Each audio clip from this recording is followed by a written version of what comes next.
Hello, welcome to Comics with Friends podcast, the bi-weekly podcast where two best buds talk about comics, the things we like, we don't like, everything in between. I'm your host, Mason, with my best bud and co-host, Ethan. How you doing, bud? I'm doing good. Yeah, today we're going to be reading God Country, written by Donny Cates and drawn by Jeff Shaw, and I'm super excited to talk about this one. I am too. And let me just say, I'm so proud of you for doing that intro.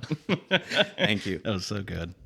Yeah, no, I am so excited to talk about this. And before we even get into it, just go ahead and buy the book. Yeah. Like before you even listen to the episode, just buy the book. Mm-hmm. It's that good. Go to your local store, buy it, read it, enjoy every fucking page of it because it is so fantastic. It is a work of art. It legitimately is a work of art in book form. It blew me away. Yeah.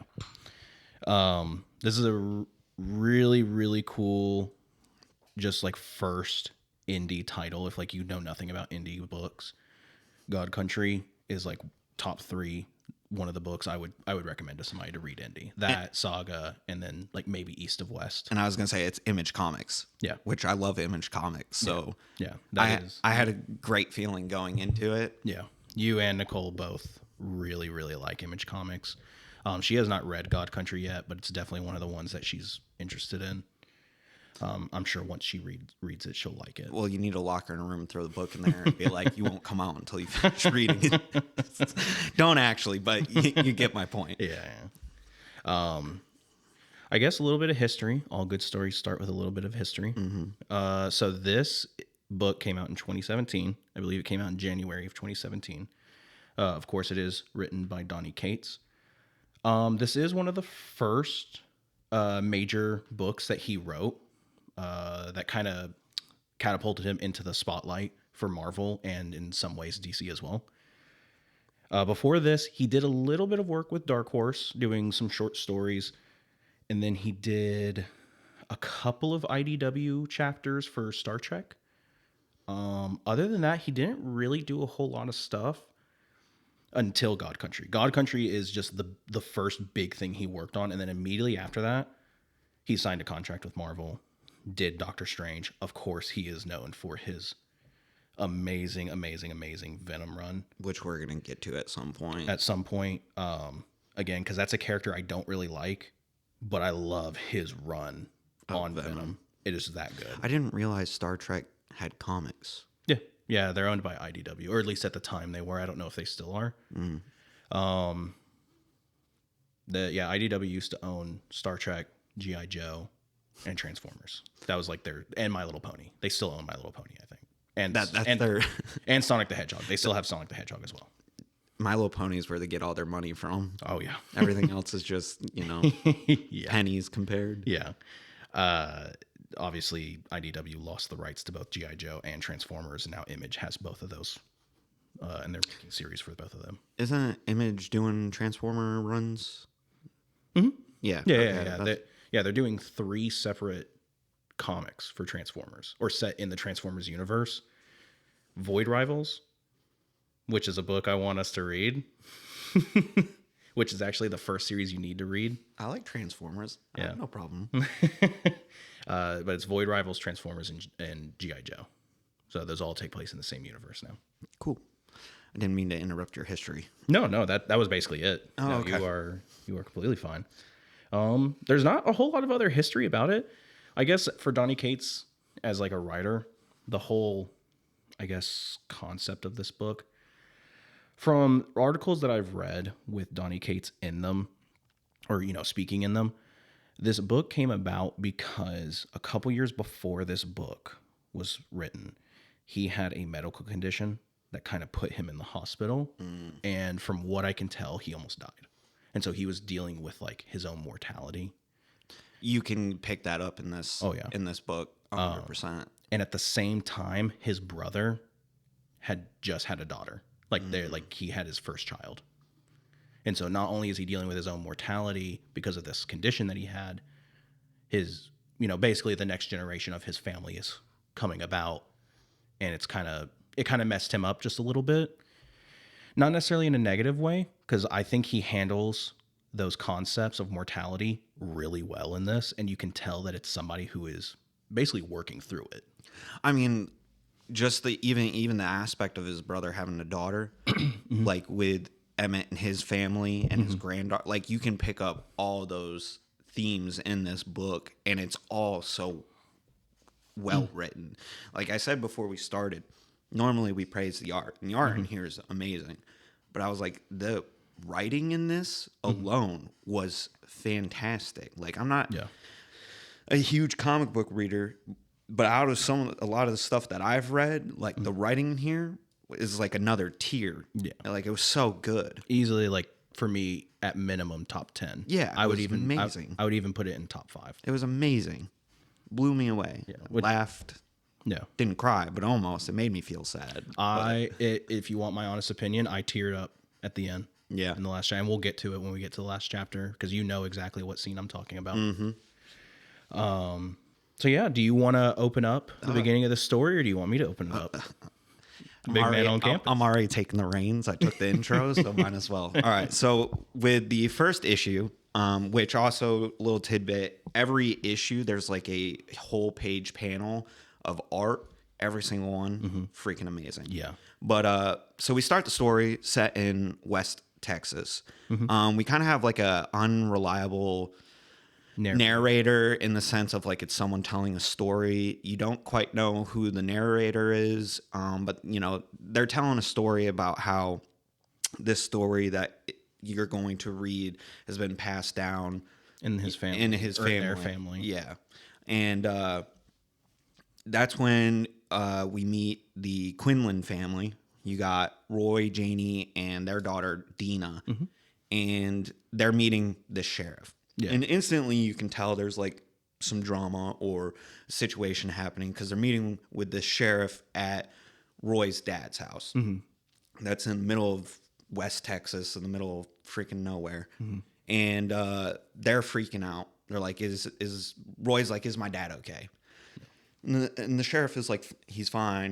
We found him down by the highway. And Roy's like, what the fuck? He's not supposed to be able to get out that far. And at this point, they haven't really said what's wrong with Roy's dad. No. Kind of like keeping this little mystery about it. Yeah. But it is revealed that he has Alzheimer's. Yeah, it's really sad. It's really sad. He has Alzheimer's, and they found him by the highway, and apparently Emmett is built like a freaking tank. Oh, yeah. Doesn't he say it took like 4 cops to get him down? Yeah, and he broke the jaw of one of his deputies, too. Wild that he did not get instantly shot. They are in the heart of Texas. Wild. Well, it's small town, right? Yeah. So, like, the sheriff knows them, and they don't want Yeah, they're like family friends. Yeah, exactly. So, and while they're having this conversation, Janie and Dina are outside. They're, like, keeping each other busy. Yeah. And Emmett comes down the stairs instantly shouting, like, who's in my house? You know, like, get out of my house. He starts calling for his wife, Elizabeth, who... I think we established that she's not alive anymore. She passed away. Yeah. At this point... I think Roy mentions... Yeah, that his mom had passed, and it's been some time. Or it was the sheriff, one or the other. Yeah. Yeah, I think it was the sheriff. I think the sheriff was like, you know... your mom used to be able to calm him down. Yeah. But she's not here anymore. Yeah. So I think that's when the sheriff also gives Roy somewhat of a warning of like, you have to put him in a home. Yeah. He's like, we can't keep doing this because at some point he's going to do something where I'm going to have to put him down. Which is really sad. It is, because you can't fault Emmett for his Alzheimer's. Yeah. Like, Donny Cates does just such a great job of depicting this disease. Like, obviously, this is a fantasy story. There's no getting around that. But he does a really good job of implementing this real world struggle into his fantasy to the point where, like, you don't know if you're reading a fantasy or if you're reading just an embellished version of his own life. It's brutal in the best way of like brutal honesty of like, this is kind of how this disease is. It is like a malevolent force that can destroy somebody, and And that's you can't beat it. yeah, and that's how they depict it very much in this book. Yeah. And so he's coming down. I'll get out of my house, calling for his wife. Starts threatening, like, I'll call the cops, I'll kill you, and all these things. Getting very aggravated and violent. And the way the art depicts him on the staircase, like, very much makes him this intimidating force. He's like a monster. Yeah, almost like a creature feature kind of like moment. And at this point, Dina comes inside being like, I want to see Grandpa, not understanding the situation. Yeah.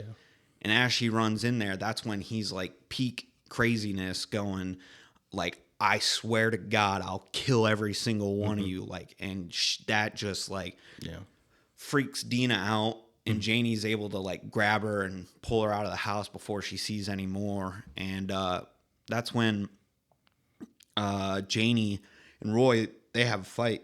Yeah, on the front porch. And that basically like Janie's like, I'm taking Dina and we're leaving. Summing it up, paraphrasing, basically like, come with us. We're your family. Yeah, we're your family. We had a life in Austin. And Roy's like, which very understandable. Roy's like, I'm all he has. Yeah. Like, he's sick, I can't. Right. Which I thought was very not cool of Janie, but at the same time, I understand it. It's really difficult to like understand a significant other's perspective on Family. on family in this situation. Not to get too personal, but Nicole, her family went through something very similar, and it involved her grandfather. And obviously, I was behind Nicole every step of the way. Yeah. But it gets difficult, and as a significant other, the only thing you can really do is just be there for them. Yeah. No matter how difficult it gets, you be there for them. But at the same time, I can understand Janie's reluctance, because this isn't what she signed up for. Yeah, it's not what she signed up for. And and they say in the book, like, Roy's like, you didn't know him when he wasn't like When he was at his best. When he was at his best, which is a huge aspect between that fight of like, Roy remembers his dad, while not perfect, as being a great guy. And Janie has only seen the sick-addled version of Emmett.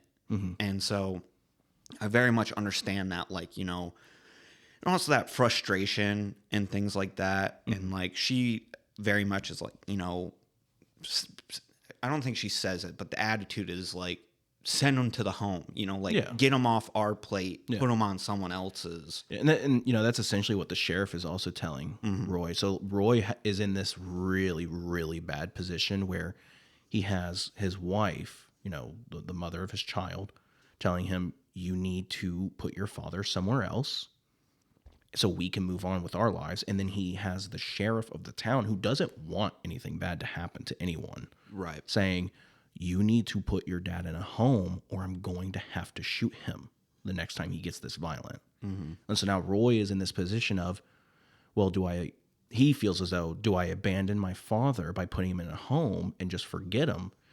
Or do I allow my father to continue what he's doing and potentially hurt other people, if not himself? Yeah. And it's a really tough position to be in. And honestly, this first issue, I sympathize with Roy, but I didn't necessarily like Roy as a character. Really? You didn't like Roy? I didn't, only for this first issue. Oh, okay. Because I don't know if it was the way they were trying to depict him, of just like, let me rephrase. I guess I can't say I didn't like him, but like there was just something that I was like, man, I don't know. I don't know how to put my finger on it. Something about Roy's character I didn't quite click with yet. It's almost like he's indecisive. Yeah. Like he cannot decide what he wants to do with his life. Yeah, which I understand the predicament he's in, which can cause some I can't speak right now. Jeez, the intro's got me all messed up. Indecisiveness? Yeah, indecisiveness. I can understand that with the predicament he's in, but at the same time, I feel like it was too indecisive. But I guess maybe that shows like kind of like the paralysis you get when you're faced with that kind of life situation. Yeah. Yeah. I just didn't click with him, I guess I should say, right at the beginning. I think that might be purposeful. Like, I think Donnie might have done that on purpose to show you, like, this is somebody who's put in a very real situation who doesn't know how to react because that's not the way he was raised. Because later on, you do find out that, like, Emmett's not a bad guy, not at all. No, but he is one of those, like, he's a stereotypical. Man. I have it in my notes. He's the man's man archetype. Yeah, you know, tough love, all that thing. While he's not necessarily awful, he's also, you know, got his flaws like any other person. Yeah, you know, especially of that generation that he's depicted as. And so I'm going to assume that the way that Emmett was as a father kind of determined Roy's like outlook on life. And he probably just doesn't understand how to healthfully, you know, describe and explain his emotions, and so he doesn't know how to handle it. Like, he doesn't know how to handle this situation. That's how I interpret it. Of course, everyone's going to interpret it just a little bit differently. Maybe I didn't pick up on that because later in the story, he does have a very emotional moment with Janie, an open moment. Yeah. But again, it could just be, I mean, you got the sheriff there. He's got a lot of pressure. Yeah, your wife is, you know, basically giving you an ultimatum. You know, a lot of things happening. You just found out your dad, you know, was by a highway that he technically supposedly shouldn't be able to get to. Assaulting officers. Yeah. So a lot of stuff's going on. Yeah. Again, after this issue, I liked Roy. Oh, yeah. It's just that for whatever reason, in the very beginning, I just didn't click with him. Yeah. When we get to the moment, I can tell you the exact moment where I was like, okay, I like Roy. Yeah, okay. Like, I like Roy, I like Janie, like all the characters. Yeah. So I think it's at that point where he basically it starts to rain, and he tells Janie, like, I'm not leaving. Like, I have to stay. Yeah. And then she and Dina head back to town. But that's when we cut to just a random wanderer guy. A vagrant. Yeah. And I can't tell if the song he's singing is a real song or not, or if it's just something that, you know, because I don't necessarily listen to it. Because my assumption, you're in Texas, it might be some kind of classic country or folk or bluegrass or something. Yeah. So I can't tell if it's an actual song or if it's a song that they just made up for the book. But he's singing this, and he's walking into town, and then you get the narrator's talking about this storm that's coming, and he's like, the tornado sirens, you know, they went off, but went off way too late. Yeah, like it had already touched down by the time they went off. And at the same time, this wanderer gets like mauled by these like coyotes or I couldn't tell if they were real animals or if they were spectral. I don't think he doesn't get mauled. It's like a pack of dogs, and they run past him like they're scared of something. Yeah, and the storm hits and basically wipes the town off the fucking map. Yeah, like it's gone. Yeah, because the tornado storm thing's literally like the size of the town. Yeah. Like, it's fucking huge. Yeah, it touches down and just erases everything. And Janie and Dina, they are not into town yet, and they see the storm, and they see it start going towards Emmett and Roy, like the house. To the house. So they start chasing after it like it's storm chasers, you know, trying to collect some storm data. And it's like Twister. They got to get inside the tornado. Yeah, exactly. And so they follow it to the house, and it just hits the house and absolutely fucking destroys it. Oh, yeah. There's like nothing left. Yeah, and it's like splinters. And they think, Janie and Dina think Roy and his dad are dead. Yeah. They find Roy. Yeah, I think the narrator says, you know, the fact that Roy survived would have been enough of a story. Yeah, it's what was inside the tornado that makes this story, which is I love that. I love the narrator in this. Dude, the narrator has like when we get to it, what is it? Chapter 5, like half of my notes for chapter 5 are just quotations of awesome lines. Narration. Yeah, like narration or lines said. Yeah. Like, which just also speaks to the level of writing that Donny Cates is capable of, where he can take a character that we don't know, we don't see, and still makes it like, wow, this is an interesting character. I really like this. And yeah, so Roy's alive. Deanna's like, daddy, daddy, you know, starts running towards him. And then it shows this demon that is the cause of the storm and the tornado coming up behind Dina. And instantly, as soon as I saw that, I was like, oh, that girl's dead. It's like A Quiet Place. Yeah, I'm like, she's done. Yeah. And the thing that saved her was that she wasn't deaf, like The Quiet Place. No. At this moment, like, because even there's a panel of like what looks like the demon ripping through something. I definitely thought like it was either going to be Roy or Dina. Like one of them was going to die. One of them was going to die because the narrator's saying like, you know, Roy's a lot of things, but a fighter's not one of them. Yeah. Which turns out not to necessarily be true. Yeah, yeah. But yeah, so then out of nowhere, Emmett with this massive glowing sword just comes out of fucking nowhere. Yeah, I have it in here that says, and then Emmett pops out with an anime sword and kills this demon. Yeah, he comes out and just straight murks this demon in just like one-shots him. 2 seconds. And that's kind of when we get a little bit of like, I guess, lore drop of this sword that he has called Valifax. Yeah. And awesome name. Awesome name. Dude, that is such a cool ass name. And and again, the art is so cool. Like because at this point, Emmett is like, he's got long hair. He's very unkempt. You know, because he won't allow anybody to take care of him. Yeah, exactly. So like he's like just got his long hair and beard, and he's got like no shirt on, and he's a rotund man because he's an elderly guy. Yeah, and he's got this easily like 13-foot fucking sword that glows and massive. It's huge. And yeah, so he's got Valifax, and we find out in that moment that he remembers. His Alzheimer's is gone. Yeah, it basically like it subsided or it receded. Yeah, Valifax basically, as long as he holds the sword, is cured of his Alzheimer's, and he remembers everything, which is a core aspect of the story.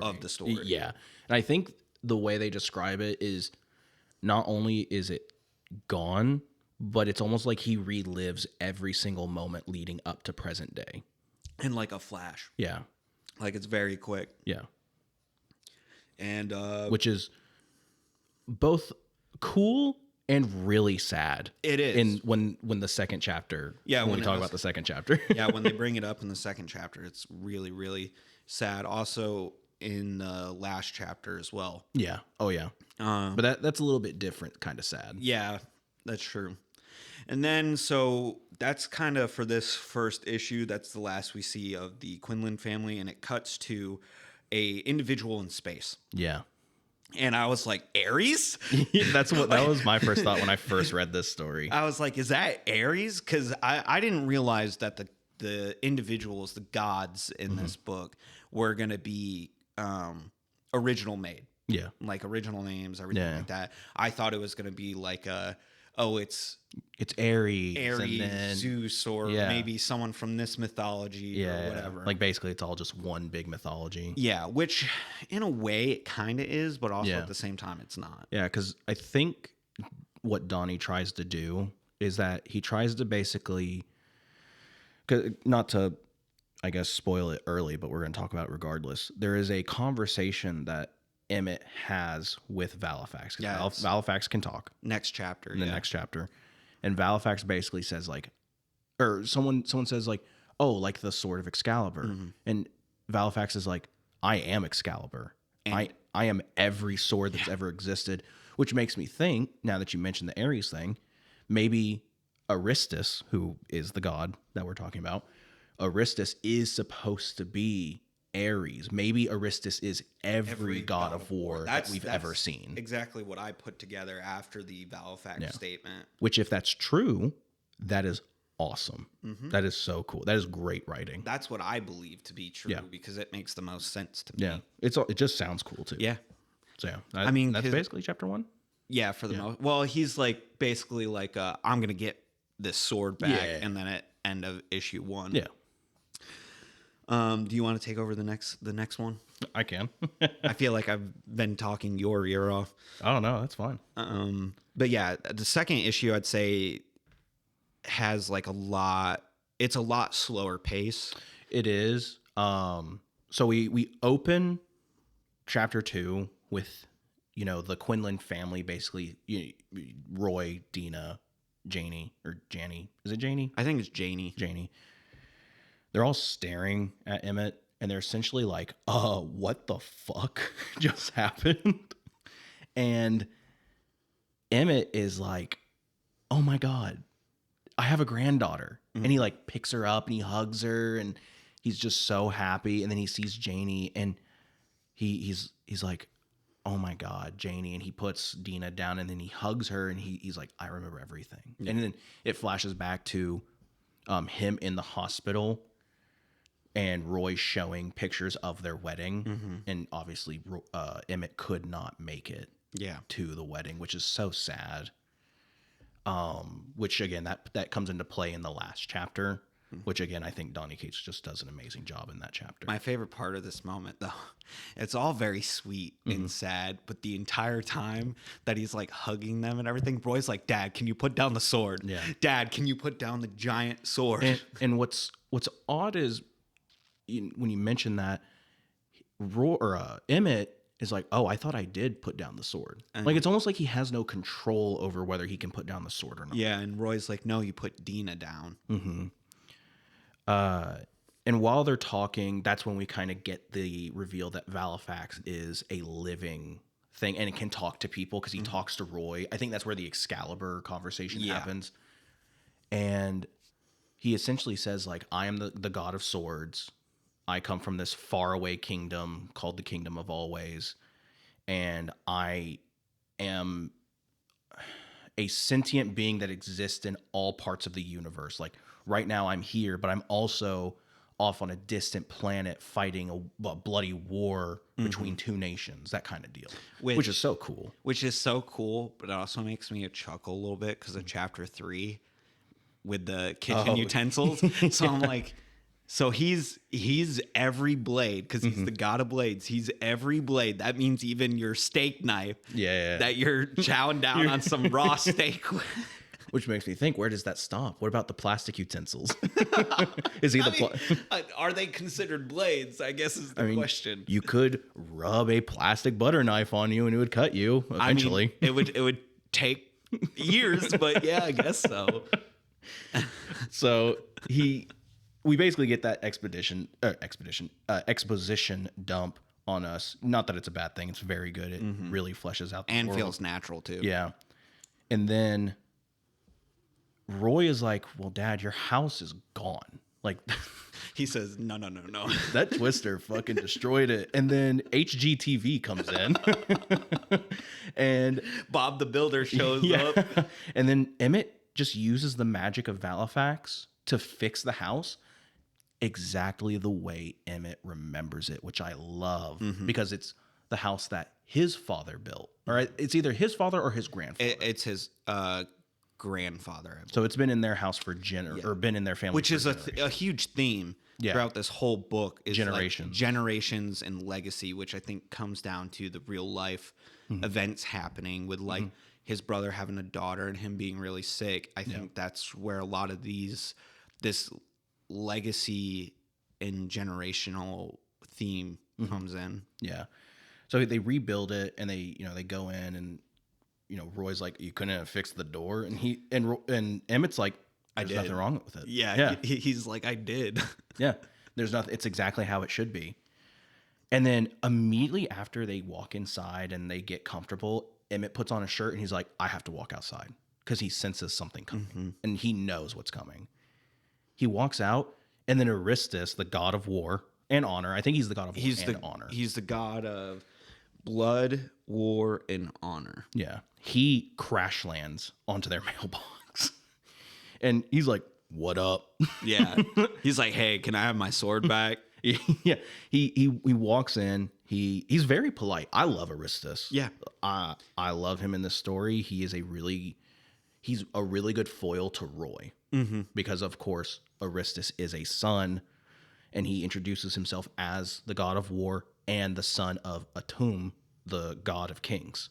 Yeah. And the god of the kingdom of always. I wrote the title, Eternal Lord and High Father of 1,000 realms, but he doesn't get to finish that statement exactly because Emmett just cuts him off and is like, "Get off my fucking lawn." Yeah, I love Emmett in this. He is like, of course he's wielding a sword that basically makes him a god, but at the same time, like, he's just a dude from Texas. Yeah. He literally tells the dude, "Get off my property." Like, you just saw this man crash from fucking space. Where do you think he's gonna go? For all you know, he's fucking stuck here. But it is really cool because, like, he cuts Aristus off, and he basically says, like, "I have no business with you. Leave my family alone. Never come back." And Aristus says, like, I don't, like, I'm not here to hurt anyone. Yeah. Like, I respect you because you use that sword for good, but I need it back. Like, you have no idea how much that sword means to my kingdom and my family and my father. And then Valifax tells Aristus, like, "Stop. Yeah. Kneel." And then Aristus kneels. And that's when, you know, Aristus basically explains that, like, Valifax is the most powerful weapon that his father has ever made. He forged it from the heart of a dying star. I believe it is later revealed that the star that he used was the sun that was being used by planets populated by other races. It wasn't forged in a dying sun. It was forged in a dying realm. And like you said, it's revealed later the realm died because of a tomb. Because of a tomb with the sun. Yeah.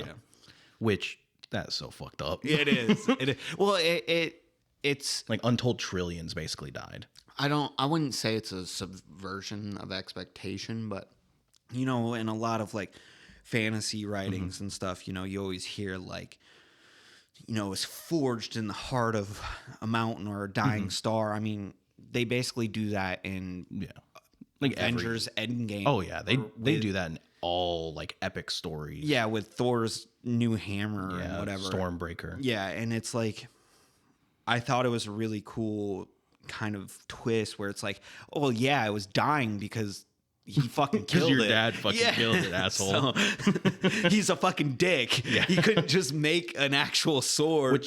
Which is awesome because, like, obviously this story is about Emmett and his family.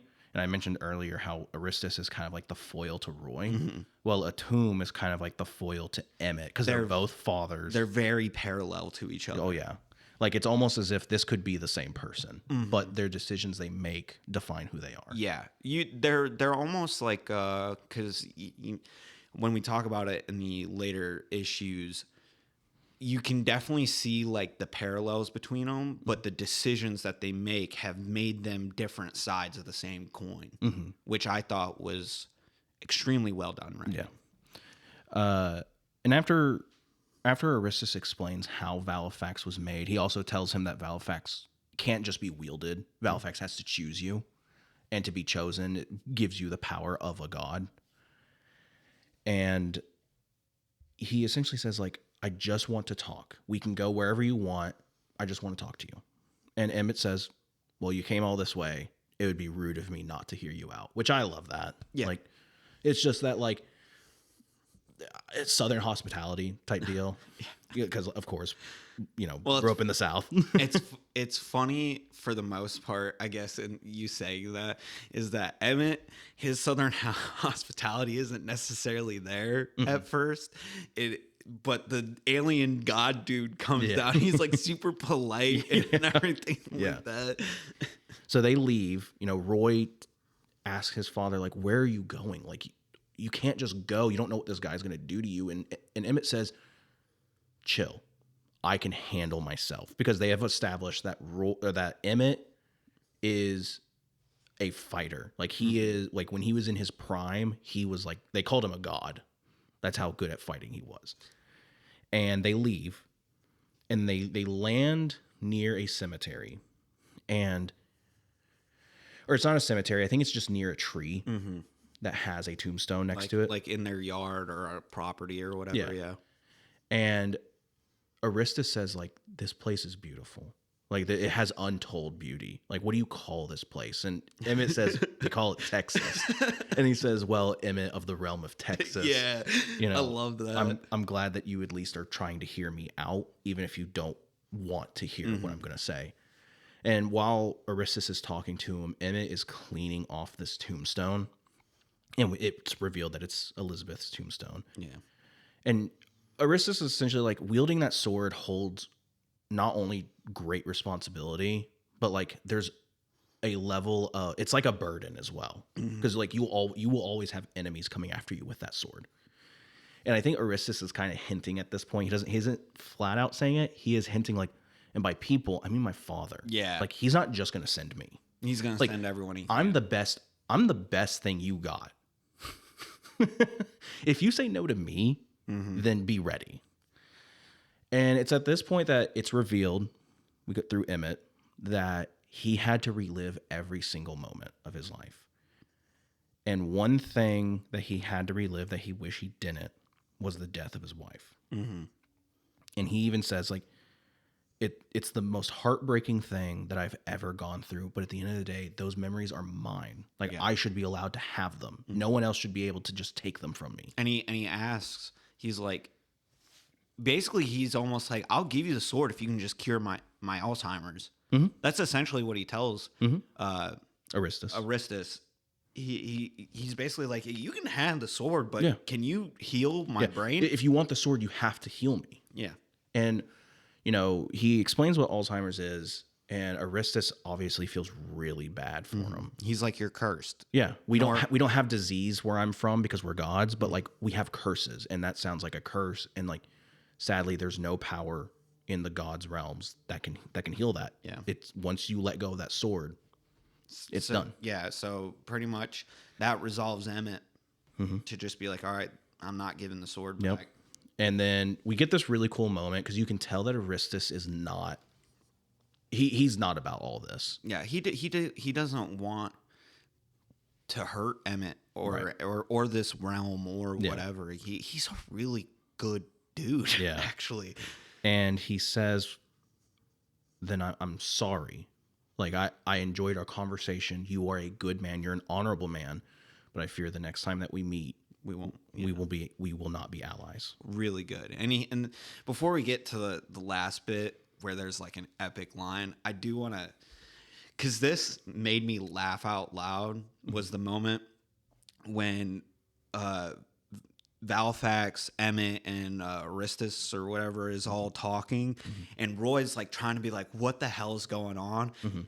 And Janie's one line she has sums up that whole moment for me and made me laugh. She's just like, the fuck? Yeah, and then Dina's like, mommy cuss. And Roy's like, yeah.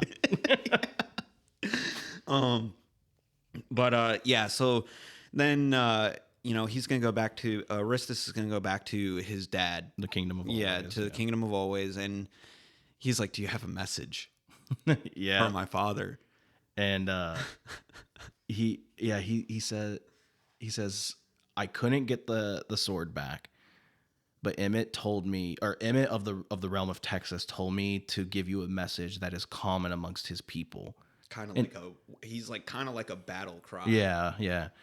And I love Atum in this as well. Like, he's just a bastard. Like, you're supposed to hate him. He has no time for this. He's obviously above all of this, or at least that's what he's making it out to be.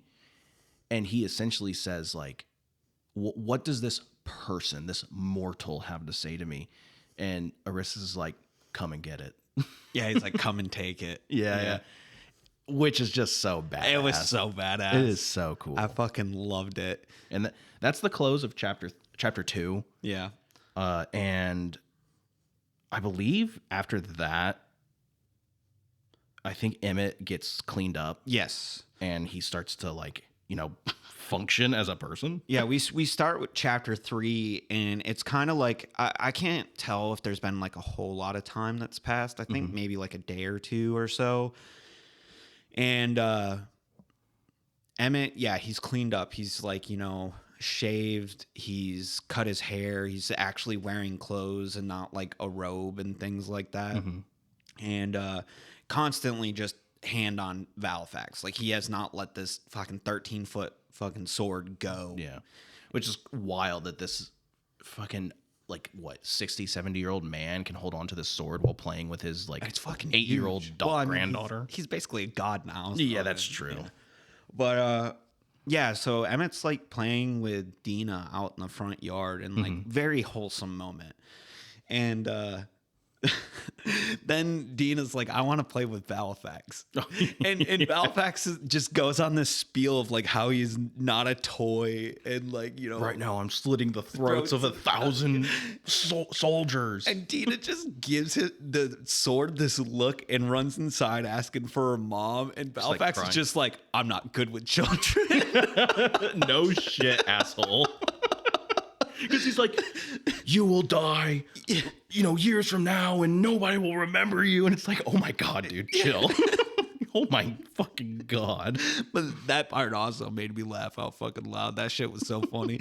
But at this time when they're outside playing or whatever, Roy and Janie are having this really so well written conversation.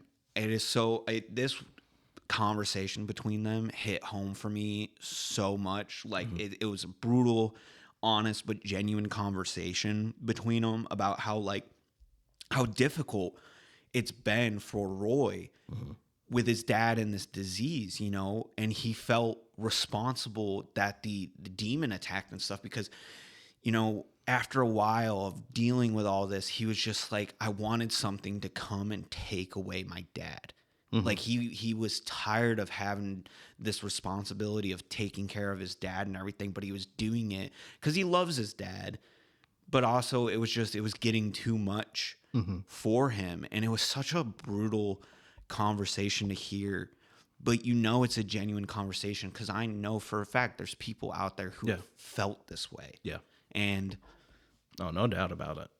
And it is a very sad thing. And I think what makes it even worse is that like Emmett hears the conversation. Yeah. But like at the tail end, it doesn't seem like Emmett is holding any form of like grudge or anger towards that conversation. Yeah, I'm very glad that Donnie Cates stayed away from the cliched like misunderstanding of the context and everything. Yeah. Cuz it was low hanging fruit there, for like some drama.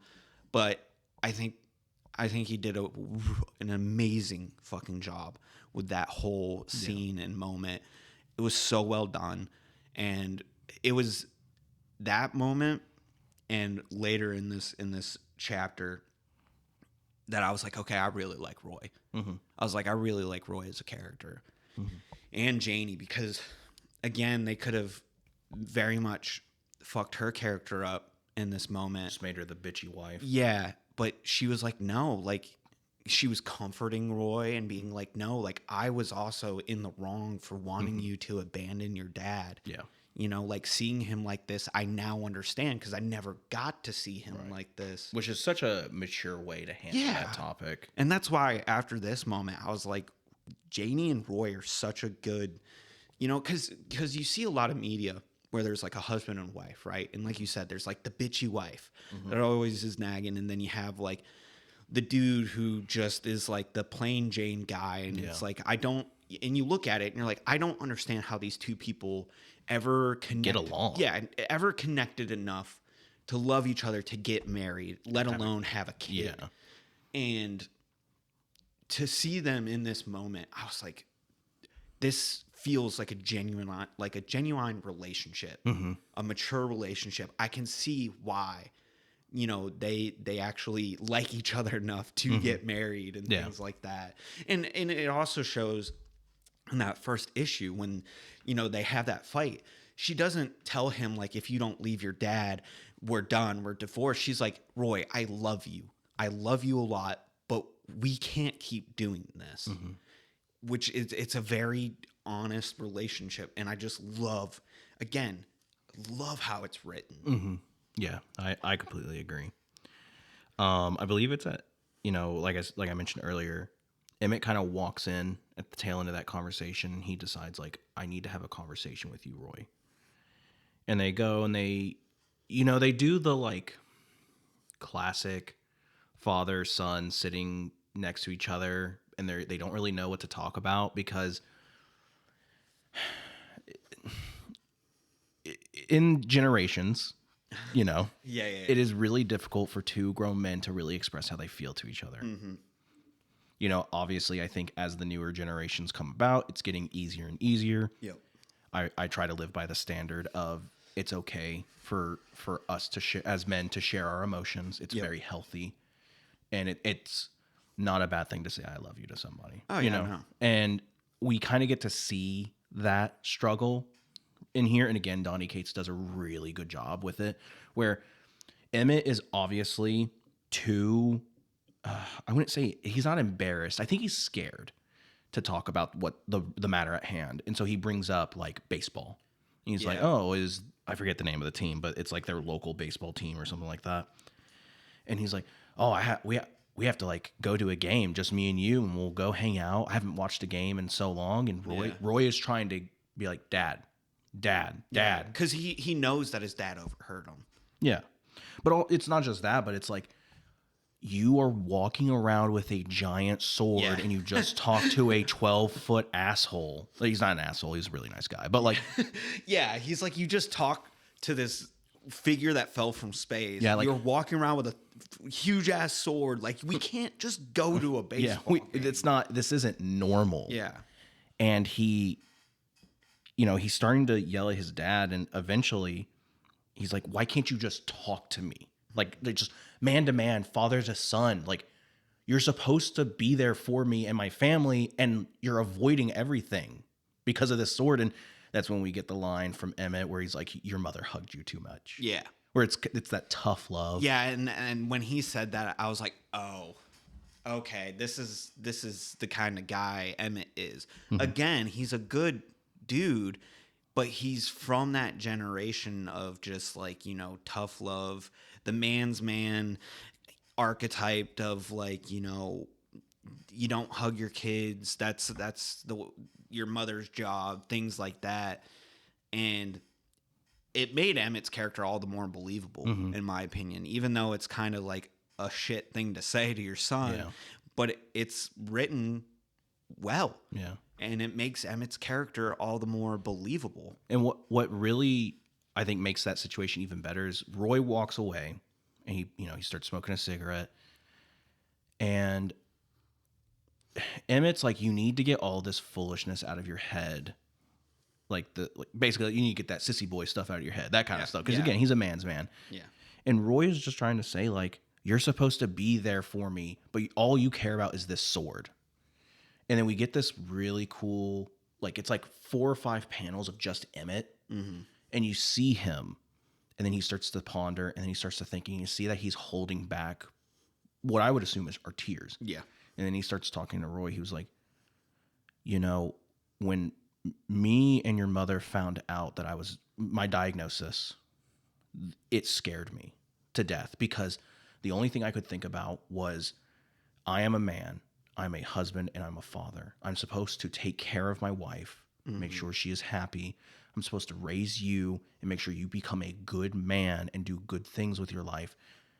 And once I found out I was sick, all that was taken away from me. And this sword is the first thing in a long time, because I don't think they established, like, what year it is and, like, how long he's been sick. Yeah. Obviously, it's been long enough to where it's a regular occurrence, and he's at least in the severe stages of it. Yeah, I want to say it's definitely been 5 years at least. That's true, because they got married, and he wasn't present for that because he was already too far gone. Yeah, because also think back to when he remembers Janie in that picture, in that panel with him in the hospital, showing Dina Janie is pregnant. Yeah, Janie is pregnant. So I'm thinking Dina's maybe 6-ish. Yeah, around 6 and 8. Yeah, and so if he was in bad stages Then so dude, it's probably been 10 years since he's been had this diagnosis and stuff. So it's tough on him. Oh yeah. And he just basically says like, this sword gives me the ability to remember, but I don't have the ability to give you the answer that you need. Like, I can't say it. And that's like a really big aspect of Emmett's character and Roy's character that goes all the way through until the very end. Well, it's a common kind of like, it's not cliche, but it's a common way that I feel like a lot of men from that generation and also our current generation, because, you know, it's instilled, but it's like I show my love via actions rather than words. Yeah. And that's what I think Emmett is trying to say to Roy. Like, I try to, and that's again with like everything being taken away from him. Like, I can't raise you to be a good man. I can't do what I'm supposed to because I can't say that I love you. I can't even do the actions to show that I love you. That's been taken away from me. So that's what I think in that moment. Emmett's like trying to vocalize for the first time. It's like just I love you very much, son. Like, These are all the things I want to tell you. But just, I can't. Yeah. It's too difficult. Because I just can't imagine the pain that Emmett is going through now that he has everything back again. Yeah, I mean, he also is reliving his entire life, good, bad, awful. You know, he remembers his wife dying. That also means he's remembering the moment he got diagnosed with Alzheimer's. Yeah, which is probably just as bad.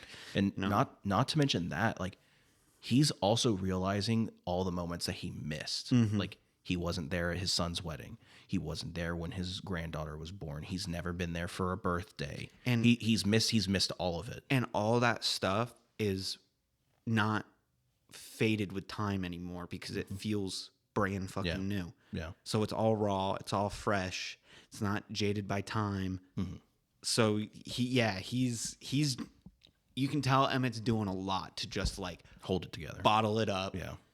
You know, like talking about a baseball game after just talking to a alien god. Yeah, like he's just trying to keep shit together. Yeah. And when you said alien god, let me just mention this real quick as a little side tangent. Jeff Shaw is just like I can't even explain how good he is. Like his artwork is just amazing, and you can tell for the god designs in this. Now, you don't read a whole lot of DC. And you know, you do read some Marvel, but you don't read like the cosmic stuff. Well, you know who Jack Kirby is, obviously. Jack Kirby's like the godfather of Marvel Comics and DC in a way, because he created the new gods for DC, which is like a Darkseid, Apocalypse, High Father, New Genesis, Orion, Mr. Miracle, those characters, and those like very unique cosmic designs. He also designed the Marvel cosmology, so like Galactus, the Celestials. I believe he designed Thanos, but I could be wrong about that. That might have been after him.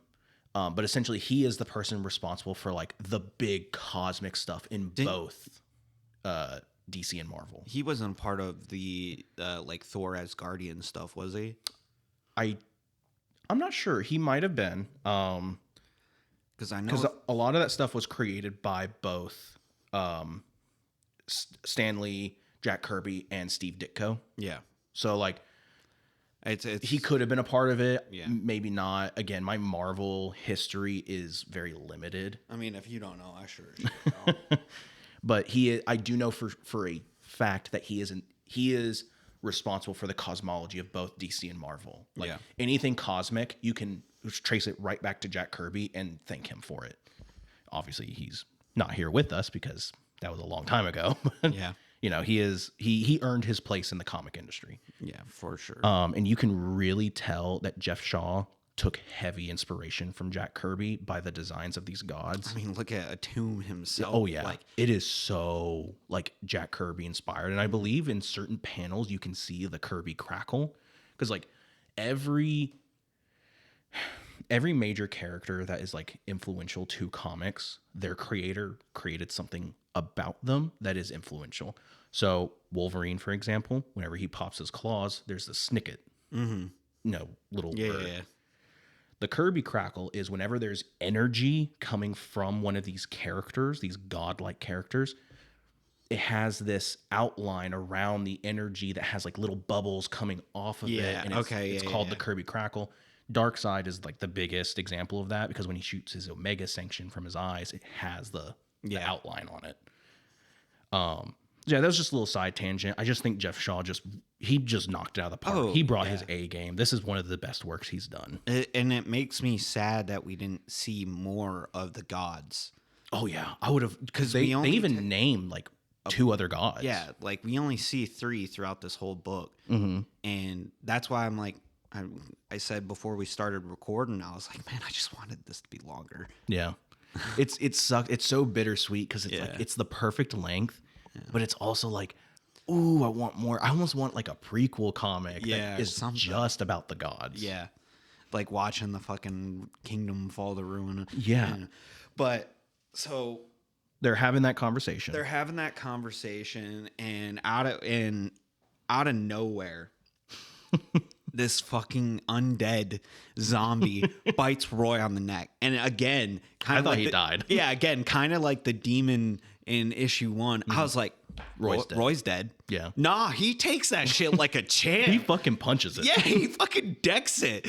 That's why I don't trust the narrator whenever he's like, yeah, Roy's not much of a fighter. Dude, he just punched a zombie in the fucking face. And then that's when it's like, because he punches it and then Emmett kills the zombie with the sword. And then he uses Valifax to shine a light around them, and they are surrounded on all sides by zombies. In my notes, I just have zombie apocalypse question mark. And I think this is when Valifax is talking to Emmett, and he says, "This is it, Quinlan. This is like Atum has sent his harbinger of doom for you and your family." And Emmett's essentially like, "Bring it. I'm not scared of you." And I think this is when we get the reveal, or I think it's at the very end. Yeah, it's at the very end. Yeah, you get Belgrim. Yeah, Belgrim, who is the god of death. Before they reveal him, though, it just shows this zombie horde just besieging the house. And again, great fucking art. Yeah, a great art, great action. The panel composition is amazing in this. We get really cool scenes where Emmett is just mowing down these zombies. Yeah, and he tells Roy to like barricade the house. Yeah, barricade the house, get Janie and Dina. Yeah, he is like, don't look back, just run. And they go in, he's fighting off these zombies, and he hears like crashing and screaming at the house. And Valifax is like, do not worry, Emmett, I will, make sure your family is safe. And then that's like you said, the kitchen utensils, all the knives, they start like going in and killing all the zombies that are breaking through. And like Valifax apologizes to the family. He's like, sorry, it took me so long, Roy, Roy of Clan Quinlan or whatever. Yeah. And it's just this really fucking badass scene where like he even like breaks the windmill at the house and takes the blades off it because they are technically blades. Yeah. And Valifax just starts mowing down these zombies. And then Valifax is like, Emmett, you do not understand the person you're dealing with, because I think Emmett at this point calls out Belgrim, and Valifax is like, this person you're dealing with is not Aristus. Yeah, he has no honor. He has no honor. He is a god of death. He will use every trick in the book to get me. And Emmett just does not listen. Yeah, and then they have that really cool page reveal of Belgrim. Yeah, he just looks fucking sick. He looks like a god of death. 100%. Yeah, this book, I know we said it a lot in Ghost Rider. This book is pretty metal. Yeah, it is. This has like the perfect blend of like fantasy and cosmic with just a little bit of metal in there. It is so fucking That's cool. the little spice sprinkled on top. Oh yeah. It is like you could listen to a bunch of metal music while reading this and it would fit perfectly. But it'd have to be like your classic metal. Yeah, because it's an older dude. Yeah, like Metallica. Yeah. Shit. So he attacks Belgrim, Emmett, and Valifax tries to warn him, like, no, you can't, do not engage him. If you engage him, you lose the battle. Yeah. And Emmett doesn't listen. He goes to attack Baelgrim, and Baelgrim's like, "You're a fucking idiot." Yeah, he's Thanks. literally like, fool. Yeah. And he just turns into smoke and disappears. You hear a scream come from the house, and when he runs in, Roy and Janie are there, and Dina is gone. Yeah. And Emmett's like, where's my, like, yelling at Valifax, like, where's my fucking granddaughter? Like, where is she and stuff? And Valifax literally is like, she's in hell. Yeah, all he says, because he's like, if I tell you where your granddaughter is, you're like, you will not stop. You will keep fighting, and it will lead to your death. And Emmett says, I don't give a shit. Tell me. And the only thing Valifax says is hell. Yeah. And that's where the story, or not the story, but the chapter ends. Yeah. I remember when this was coming out monthly. Oh my God. When I read that, I went, I cannot wait for this next chapter. This is grueling. That's how good it was. Yeah. I immediately, so the way I took my notes this time around, normally I take the notes as I go, but this time I read each issue without stopping, and then I'd go back through and do my notes. I really wanted to keep going, but I was like, no, I got to do my notes for this issue, so let me go back. But yeah, like, so far every issue when it ends, it just like is the perfect moment of like, oh, I gotta keep going. Yeah. You know, like, and thank God we have the entirety of the run and I don't have to wait a month for the next issue. Right. But basically what I'm dealing with Transformers right now. Yeah. Yeah. So I'm super happy that I can keep going. But chapter 4, we start off with, in my notes, I have the little church on the dead prairie. Oh yeah. Yeah, because Valifax takes Emmett to hell. Yep. And I really like it because it's like an inverse of Texas. Texas. Because in the first chapter, it opens up with like a bunny in like the wild. And then when we go to hell, that same or what I would assume is the same bunny, is there dead being fed on by spiders. Yeah. And Valifax kind of explains hell a little bit. He basically goes like, it's another realm that runs parallel to your own. So like, this part of hell runs parallel with your realm of Texas. Yeah. Basically. Which is why there's that church there. And Valifax, like, or Emmett's like, so where's Dina? And Valifax is like, in that church up ahead. It's the only structure for like miles, and it just appeared. Yeah. So she's in there. So they run up to the church. And after that, we cut to Roy and Janie. And I love this. This is the other scene that made me love Roy and Janie. About the praying scene. Yeah, the praying scene when Roy's praying and Janie's just literally like, what the fuck are you doing? And he's like, well, you know, I just figured we're in a stressful time. A little faith couldn't hurt. And she's basically like, there are zombies at our door. We saw a space god come down. Your dad has a talking magical sword, and you still believe in God, in Jesus? Yeah. And Roy's like, why shouldn't I? Yeah, like Roy's like, I didn't think it'd be such a big deal. And like, it's not a mean or spiteful conversation. Yeah. It's just like, Janie's like, how can you believe in something that up till like a couple days ago, you weren't even sure if it was even like really possible? Yeah. And now that you have evidence of somewhat contrary beliefs, you're like doubling down on this thing. And it was such a well done conversation, and then their conversation gets cut short because of the zombies. Because of the zombies breaking in, and I think Janie's like, "Where are the guns?" And he's like, "Upstairs." And they, like, she just says guns, and he says upstairs. Yeah, and then they start running, which that shit was fucking. It was so good. It was like a Neo John Wick moment of like, I need guns, more guns, like shit like that, like. So. We do that, and then we cut back to Emmett, and he's starting to walk up the stairs of this church, and he's having this conversation with Valifax. And Valifax basically says, when you walk in there, you need to have a mind of steel. You cannot hesitate when you see him. And for the love of everything that you hold dear, do not let me go. because he essentially tells Emmett, like, yes, Baelgrim is the god of death. He's also the god of tricks, which is kind of cool because you're kind of like, oh, so he's kind of like a Loki type A little character. bit, yeah. Like he's like Loki and Thanatos, like those characters. Hades a little bit. Basically, like we were talking about earlier, like Valifax being all the blades of like ancient, because they mentioned that he's all the blades of ancient myth and lore. Yeah. And we are assuming it's the same thing with the gods, you know, with our Aristus and being Ares and all these. I imagine it's the same for Balgrim. Yeah. He's all the different Anubis, Hades, all these different, all the gods of death. Yeah. Just rolled into one.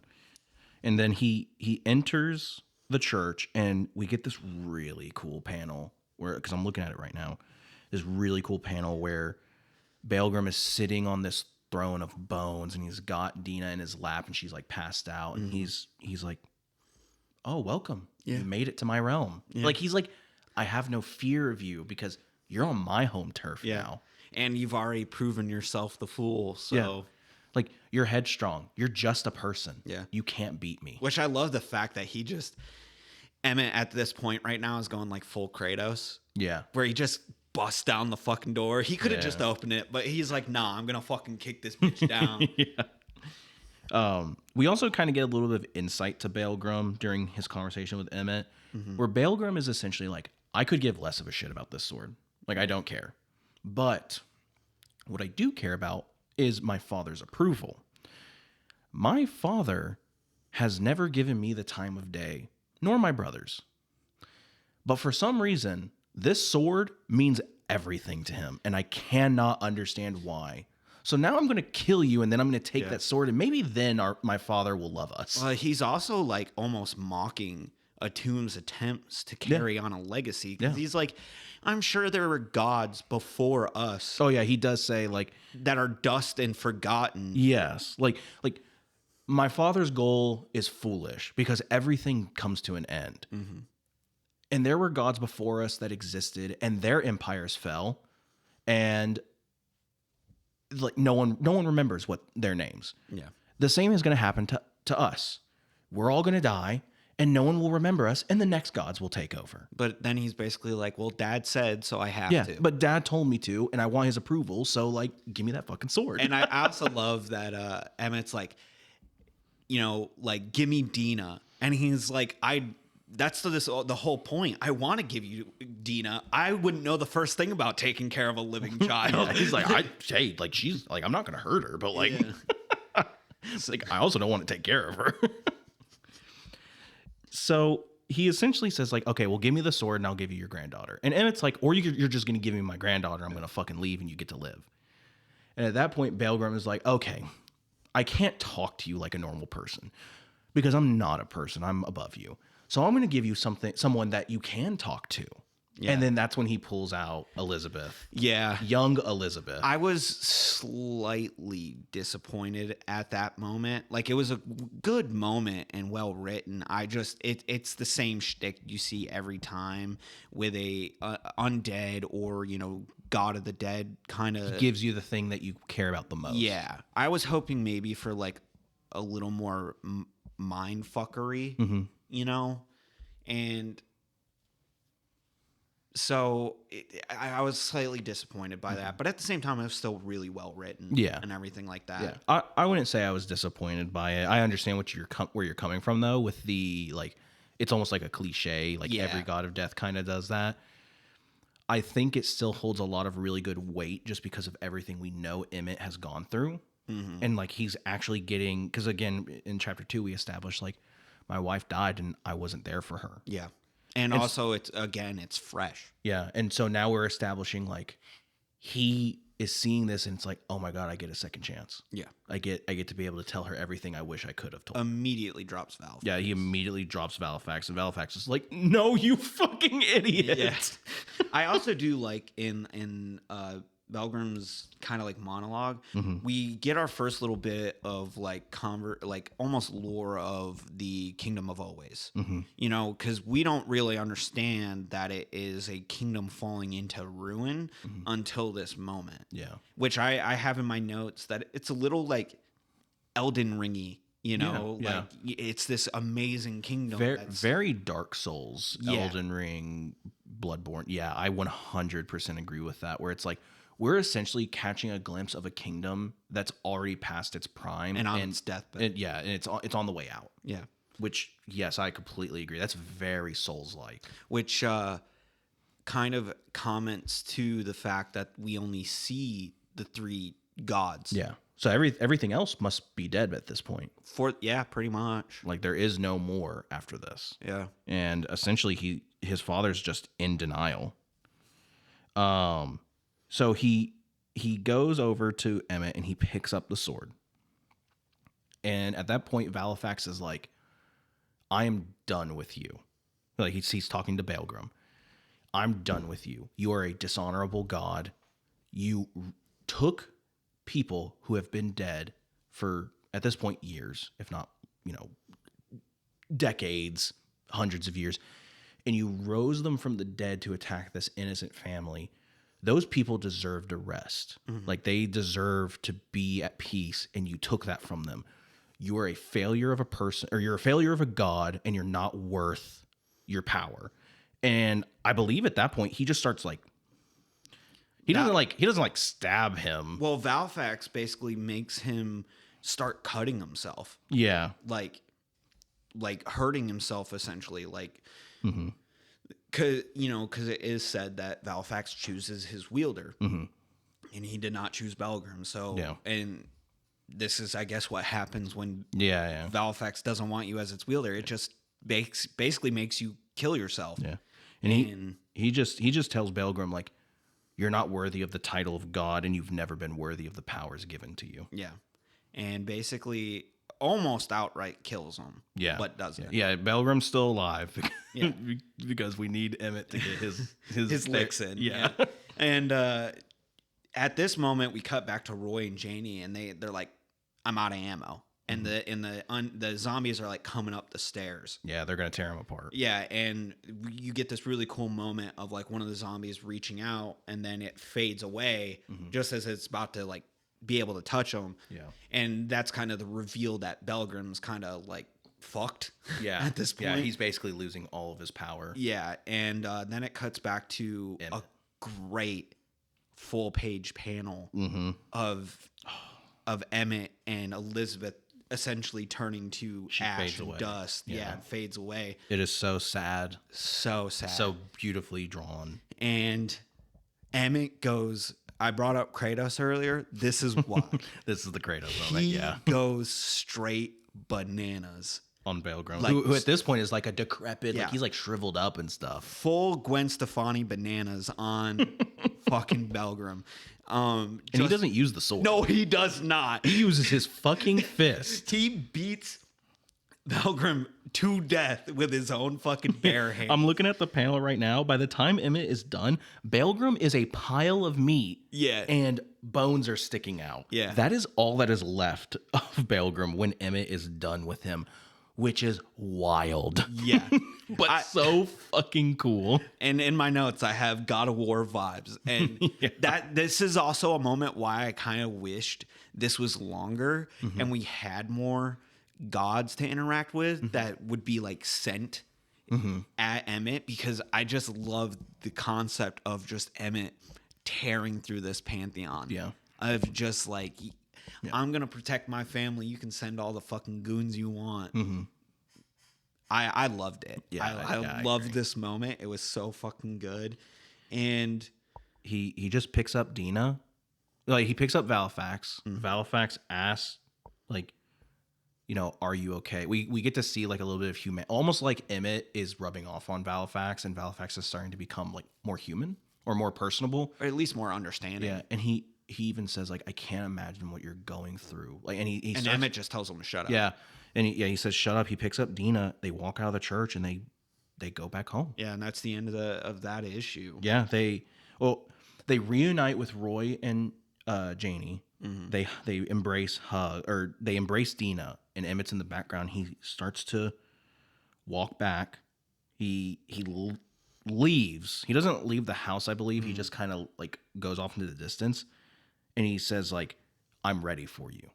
Yeah, kind of looking up in the sky. I'm not afraid of you, and I'm ready. Let's finish this. And then a giant tornado, like a red tornado, starts coming down, and then it's the title of issue 5 is just War. Yeah, that is so fucking cool. And like I said, dude, chapter 5 has so many good lines in it. Mm-hmm.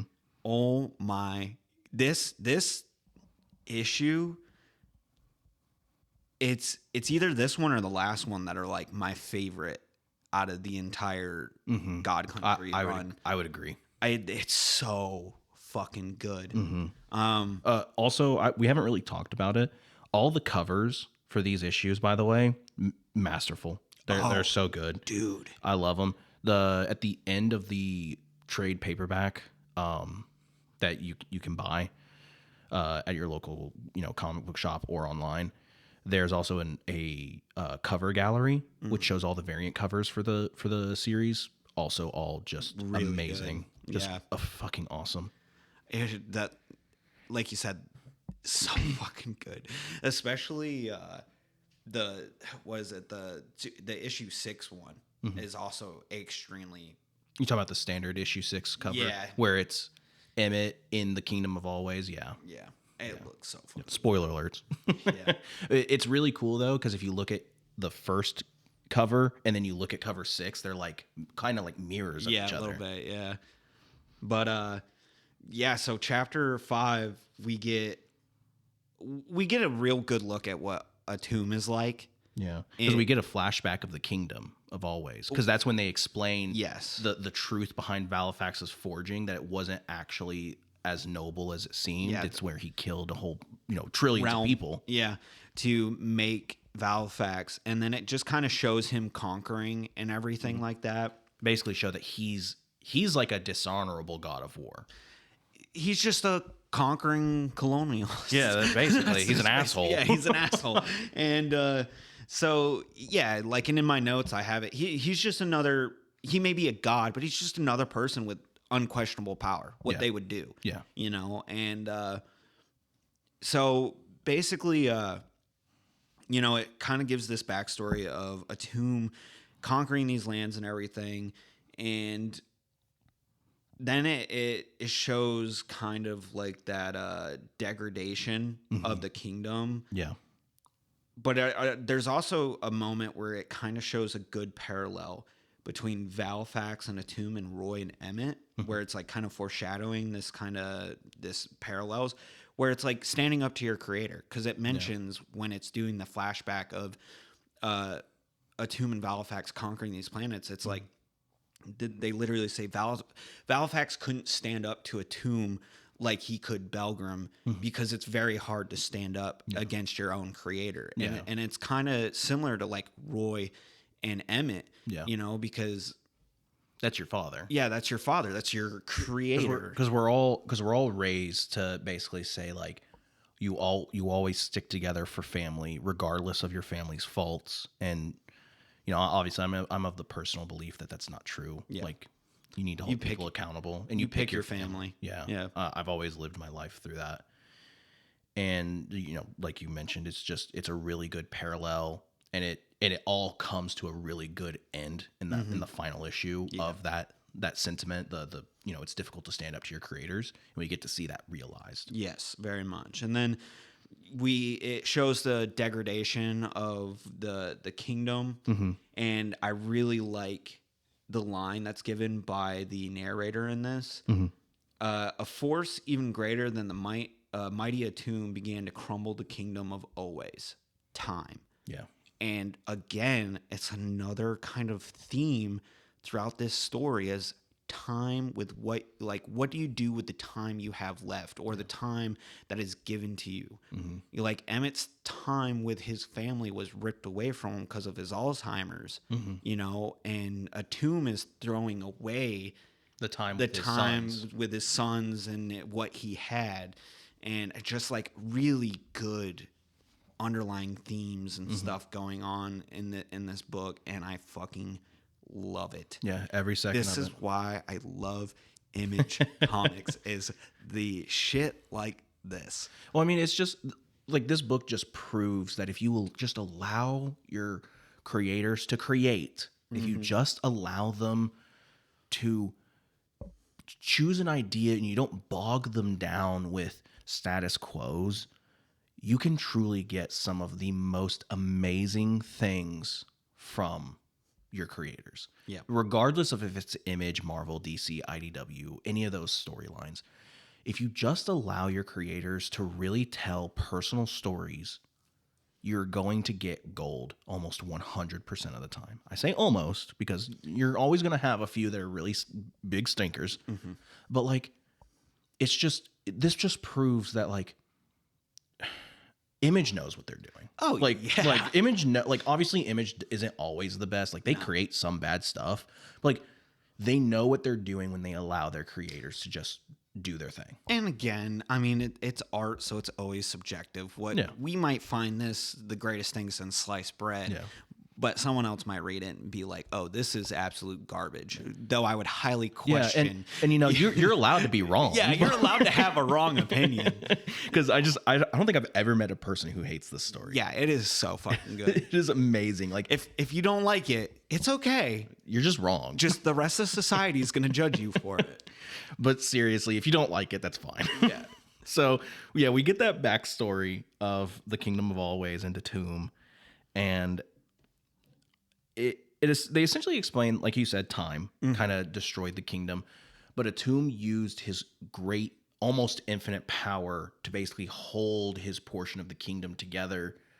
And they're essentially, it's like Asgard from the MCU, where it's like a floating. It's like a floating island. Yeah, it's like a floating chunk of rock in the middle of space. It's circling around a black hole. Yeah. And the Atum's power is holding it at bay, but his power is fading because, of course, yes, they are gods. They're not immortal. Yep. They age just like everyone else. They age and die. Yeah. I mean, Emmett's already Yeah. killed one. Yeah. So yeah, so we get that flashback, and then it cuts to present day, and Aristus is sitting there, and he basically gives the news like Baelgrim's fucking dead. Mm-hmm. You get the sense that Aristus maybe isn't too upset that Baelgrim is dead. Yeah. I mean, but he's also respectful about it. Yeah. Because when Atum starts basically talking mad shit about his own son, Aristus is like, you know, he had his problems, but that's still your son. Yeah. And then he also references, I don't have the names, but two other gods that had his other brothers. Yeah, his other brothers that had passed. But yeah, you really get the sense that Atum just is like, he's so focused on this fucking sword that he is throwing away essentially what he's supposedly fighting for. Yeah, his legacy. Yeah. Which of course, this book is all about legacy. Which would have been his son's, but he's so focused on this fucking sword instead.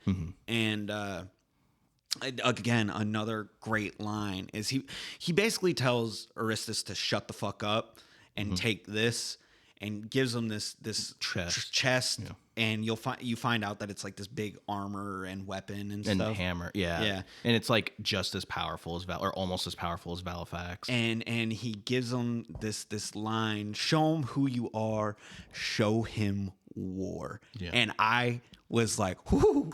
That tingled my man bits right there. Yeah. And I was like, "Yes." And it's really cool because Aristus, he shows up in this badass like God of War Ares style armor with this fucking sick ass hammer. Like this is a D&D character. Yeah. It looks so sick. But he shows up and he's like, "Please give me the sword." He like his first action is always diplomacy. Yes. Which for a God of War, that is perfect writing. That should be your first. Like I think if I were to write a fantasy story and have a God of War in it, that's how I would want them to be. Like, yeah, not the hothead cliche. Of course, I am powerful enough to lead a war against you and possibly win, more than likely win because I'm a god. But my first action is the preservation of life. Like, please just do this one thing. Yeah. And it's the honor side of it. Yeah. And I love that. I think that's just amazing writing. And Emmett essentially says, like, your father messed with the wrong person. Yeah.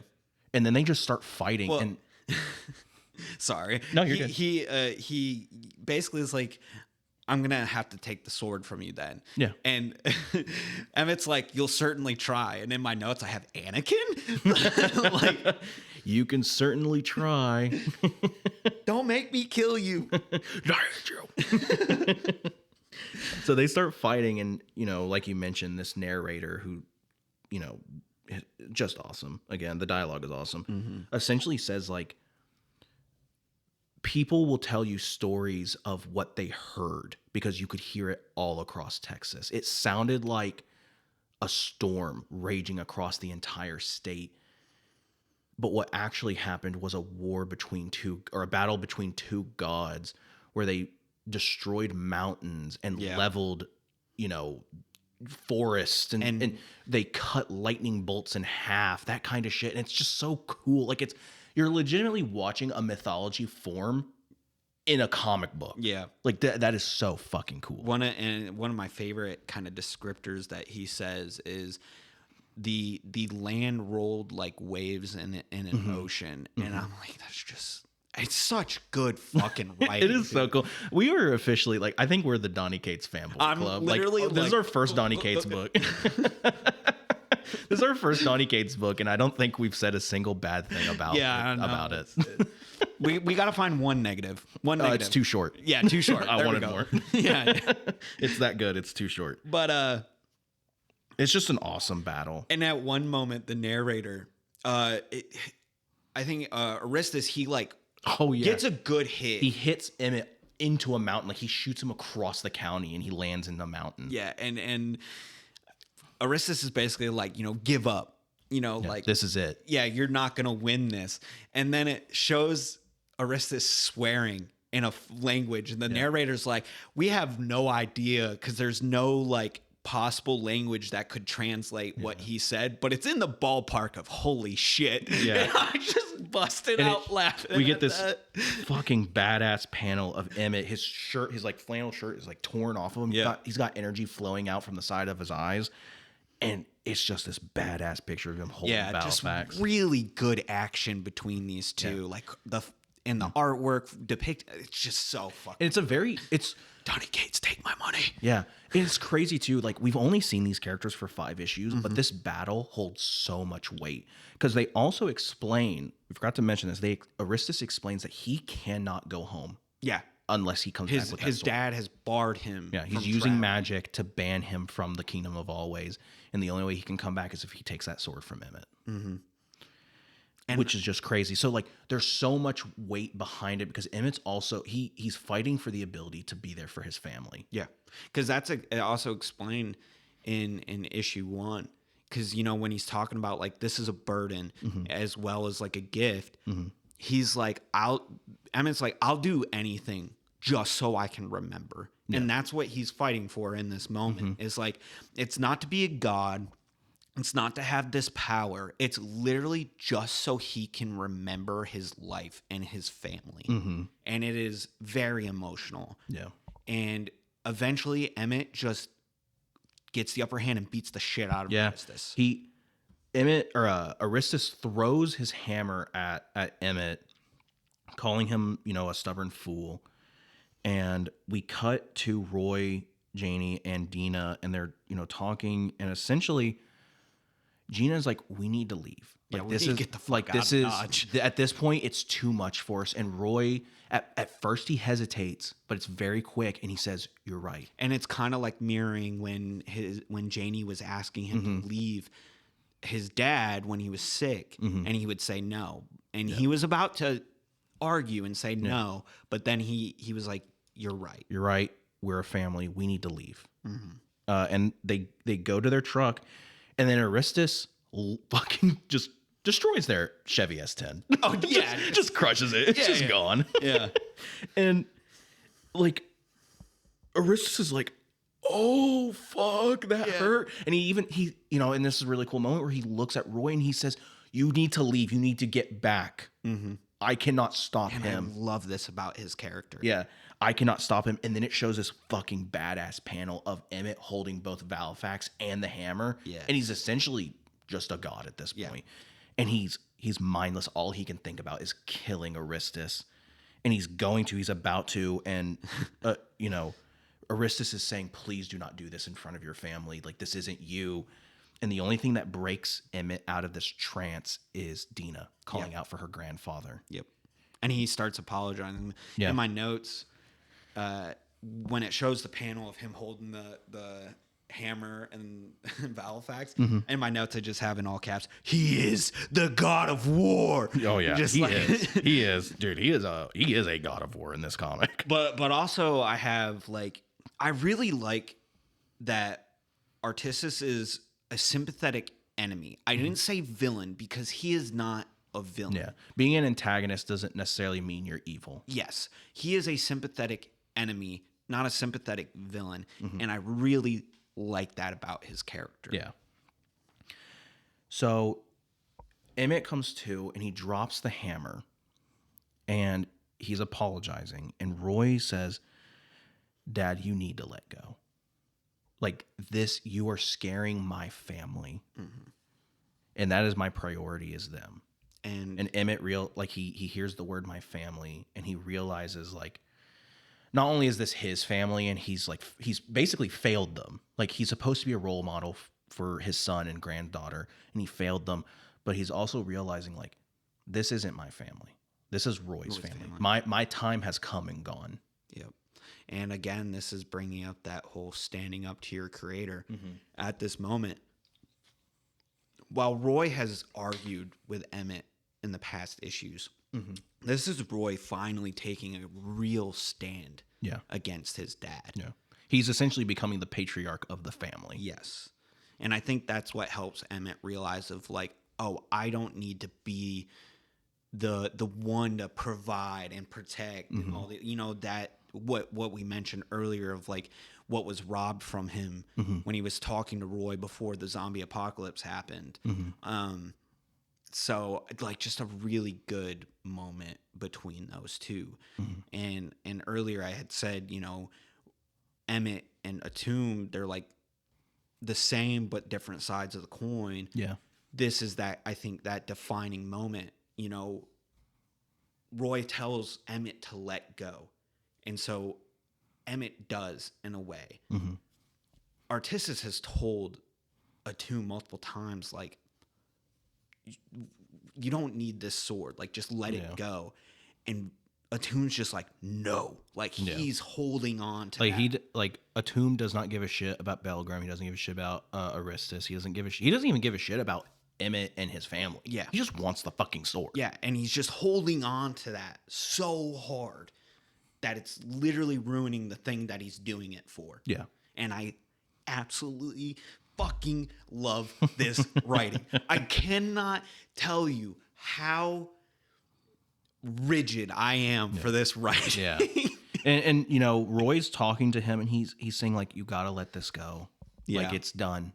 Like Valifax can't stay here. It's going to ruin everything. And Aristus steps in. He says like, you should listen to your son. He's a good man and he's smart and he's right. My father will never stop. He would sacrifice, I think you mentioned it earlier. He would sacrifice 1,000 gods just to get this sword back. He would sacrifice everything. He will level this planet to get Valifax back, which is awesome because he says that. And then it's just this wide shot panel of Emmett, Roy, and Aristus just standing in this crater. He looks at Valifax and he's like, are you there? And he says, always, Emmett. And then he says like, I think you know what I'm going to ask you next. And Valifax is like, I do know. And I will say I have the power to take you where you need to go, but I cannot guarantee you coming back. Yeah. And Emmett's just like, okay. Yeah. And Emmett looks at Aristus and Roy's like, where are you going, Dad? And he says like, don't worry, everything's going to be okay. And then he's just enveloped by this energy and he teleports away off of Earth and he gets teleported to the remaining, chunk of the Kingdom of Always. And that's when he sees the like basically dystopian, desolate city of the kingdom surrounded by these giant Leviathan-esque like alien creatures that I think they explain that their whole purpose in the cosmos is to like basically consume the energy of gods and redistribute it across the universe to create life. Yeah, they like hang around black holes and things like that. Yeah. But that with Emmett teleporting to the Kingdom of Always, that's where we end the issue 5. And then we are picking up to the last issue. Yeah, I think this is the best issue. It is extremely fucking good. Yeah, this issue is just so amazing. It takes all the themes, all the setup, and just culminates to this apex and this climax that is so fucking good. And the art, amazing as fucking always. Yeah. Like, yeah, Jeff Shaw knocking out of the park. So fucking good. I'm glad they did not bog this series down with tie-ins and little teases at like, oh, well, the story's over, but this person survived. Yeah. So you got to catch the sequel, God Country 2, No Man's Land. You know, that kind of shit. Yeah, it's a succinct story, beginning and end. And as much as I want more of it, I am glad it is what it is. Yep. But chapter 6, we just start with Emmett fighting those Leviathan creatures, and that's where we get the explanation of kind of what they do. And he basically fights through the city. They're called Volgul. That's what the creatures. We can just keep calling them Leviathan creatures. Yeah, because it's easier for us to say. But he's fighting through it, and the narrator keeps talking, and he's fighting his way to a tomb, and I can't remember when exactly it happens, but there's another great narration line where it's talking about Valfax, and it goes, Valfax, it turns men into gods and gods into dust. Yeah, that's the beginning of chapter 6. It is such a banger line. Yeah, because he says that line, and it just shows Emmett plunging himself into the maws of this space Leviathan. It is just so cool. Again, you're literally seeing mythology being created in a comic book. That's like, you almost wish it was like real life. Yeah, I wanted this to be like a real story that I could go back and like do a history lesson on. You know what it reminds me of? It reminds me of like the Edda and like the different like Norse kind of sagas and things like that. Yeah. Like that's the kind of vibe with the narrator. That's the kind of story, because like a lot of that stuff was like before the Edda was all spoken. It wasn't written down. Like Edda, it's just spoken. For the most part, the Edda is like the only kind of like written stories that we have of like Vikings and the Norse mythology and pre-colonial times. Yeah. And so, I mean, I could be wrong on that. That's just what I know off the top of my dome. But it's very much the vibes of like the sagas and things. Like you hear these normal men who find a sword and then they go fight this god or beast of mythology or whatever. Yeah, it also, to kind of piggyback off of that, it gives off very much like a 12 labors vibe as well, with Heracles and the 12 labors, where he was tasked to do 12 impossible things. Just mythology in general, I guess. Oh yeah, mythology is all about people. Obviously we have gods, but like a lot of it's about people overcoming impossible things and showing that the thing that makes mortals special is the fact that they never give up. They have hope. That's it. And this story personifies that. And as a Superman fan, I'm sure you are. I love it. I think it's perfect. Yeah, I love it. It encapsulates everything that I love about that idea of mythology. And so a banger line from the narrator right out the fucking gate with awesome artwork. It makes me super happy.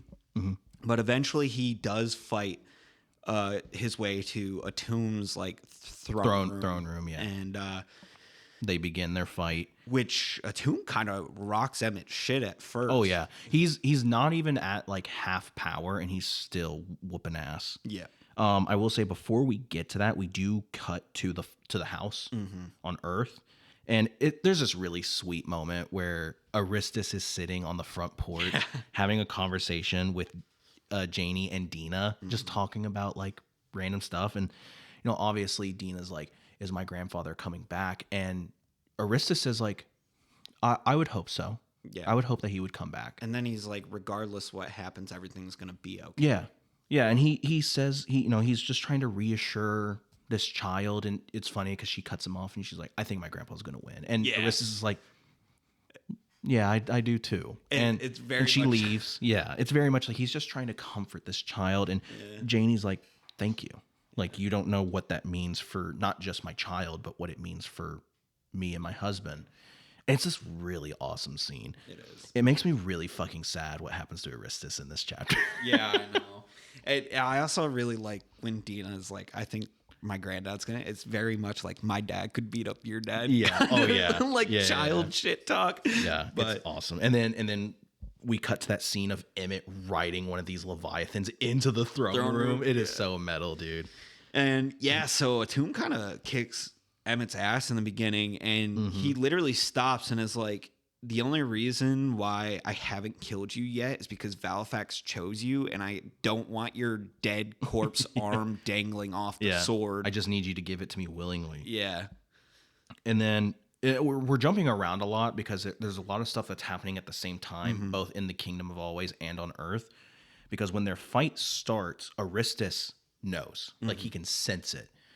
And he says, like, the barrier that's keeping me from going back home is starting to wane because my father he's distracted. Yep. He's trying to hold together the last remaining bit of their kingdom. He's keeping a barrier between me and the kingdom, and he's using his powers to fight Emmett. He cannot concentrate on all three. Yeah. And in time has already weakened him significantly. So, yeah. And then, so Emmett and Atum are fighting. They stop. And in my notes, I just have Atum doing some serious shit talk. Yeah. Because, he does go like, you wanted to talk, Emmett. Let's fucking talk, I guess. And Emmett's just like, I just want to remember my family, like giving him this whole spiel, of how important this is to him. And Atum just turns and goes, I don't give a fuck. You're nothing. Yeah. Your family is nothing. You're all you live short lives. You're going to die. Yeah. No one's going to fucking remember you. Yeah, no one's going to fucking remember you. The only thing they're going to remember is me. Yeah. And like just some serious shit talking on Atum's part. And it is also really cool because he's telling Emmett, like, you don't matter, and he starts to walk away, and Emmett says, don't turn your back on me. Yeah. You will look at me like a man. yeah. And he essentially says, you want your sword back? Fine. I don't fucking want it. I don't want this piece of shit sword anyways. And then he starts talking this mad shit to Atum, and then Atum uses these like tendrils to stab Emmett in the back in like vital organs. Like, it's like he's been mortally wounded at this point. And then he throws Valifax at Atum, and we get that cool narration about like, it's really hard to fight against your creators, blah, blah, blah. And Valifax just slits Atum's throat, basically. Yeah. He like mortally wounds Atum, like he can't recover from this. And then Valifax willingly goes back to Emmett, and Emmett's like, you came back to me. And Valifax is like, of course I came back. Like, I'm the only thing holding you together. Yeah, like I chose you. Yeah, I chose you, but also you were mortally wounded. I can't take you back home. Yeah. Because if I use my power to take you back home, I can't keep you alive. Like this is it. And Emmett is essentially like, okay, this is it. Let me finish what I came here to do. Yeah. And they just start fighting again. They're both fucked up. And it's after this moment of like basically Emmett resigning himself to his fate that the barrier between Aristus and the kingdom has fully dropped. Yeah. So he's like, I gotta go back. Like I gotta possibly reason with them and keep things from getting worse. And so he actually turns to Roy and is like, I think you should come with. Yeah. And at first, Because Roy's he's like, your dad too. Yeah, and at first Roy's like, I don't want to do that. And then Janie says, Encourages him. you need to go. Yeah. That's your dad. Yeah. And then Roy says, like, what about Dina, what are you going to tell her? And then Janie just says, you'll tell her when you get back. Yeah. Like saying like, you are not going to die there. You will come back because you have a family. And Aristus actually makes this comment of like, you will come back because you have something my father doesn't have. You have her. And he's talking about Dina. Mm-hmm. And it's this really awesome moment. You have an heir. Yeah. You don't care about an object. You care about a person. Yeah. Like, obviously, Valifax is not an object. Like, he is obviously a god, a living sentient thing.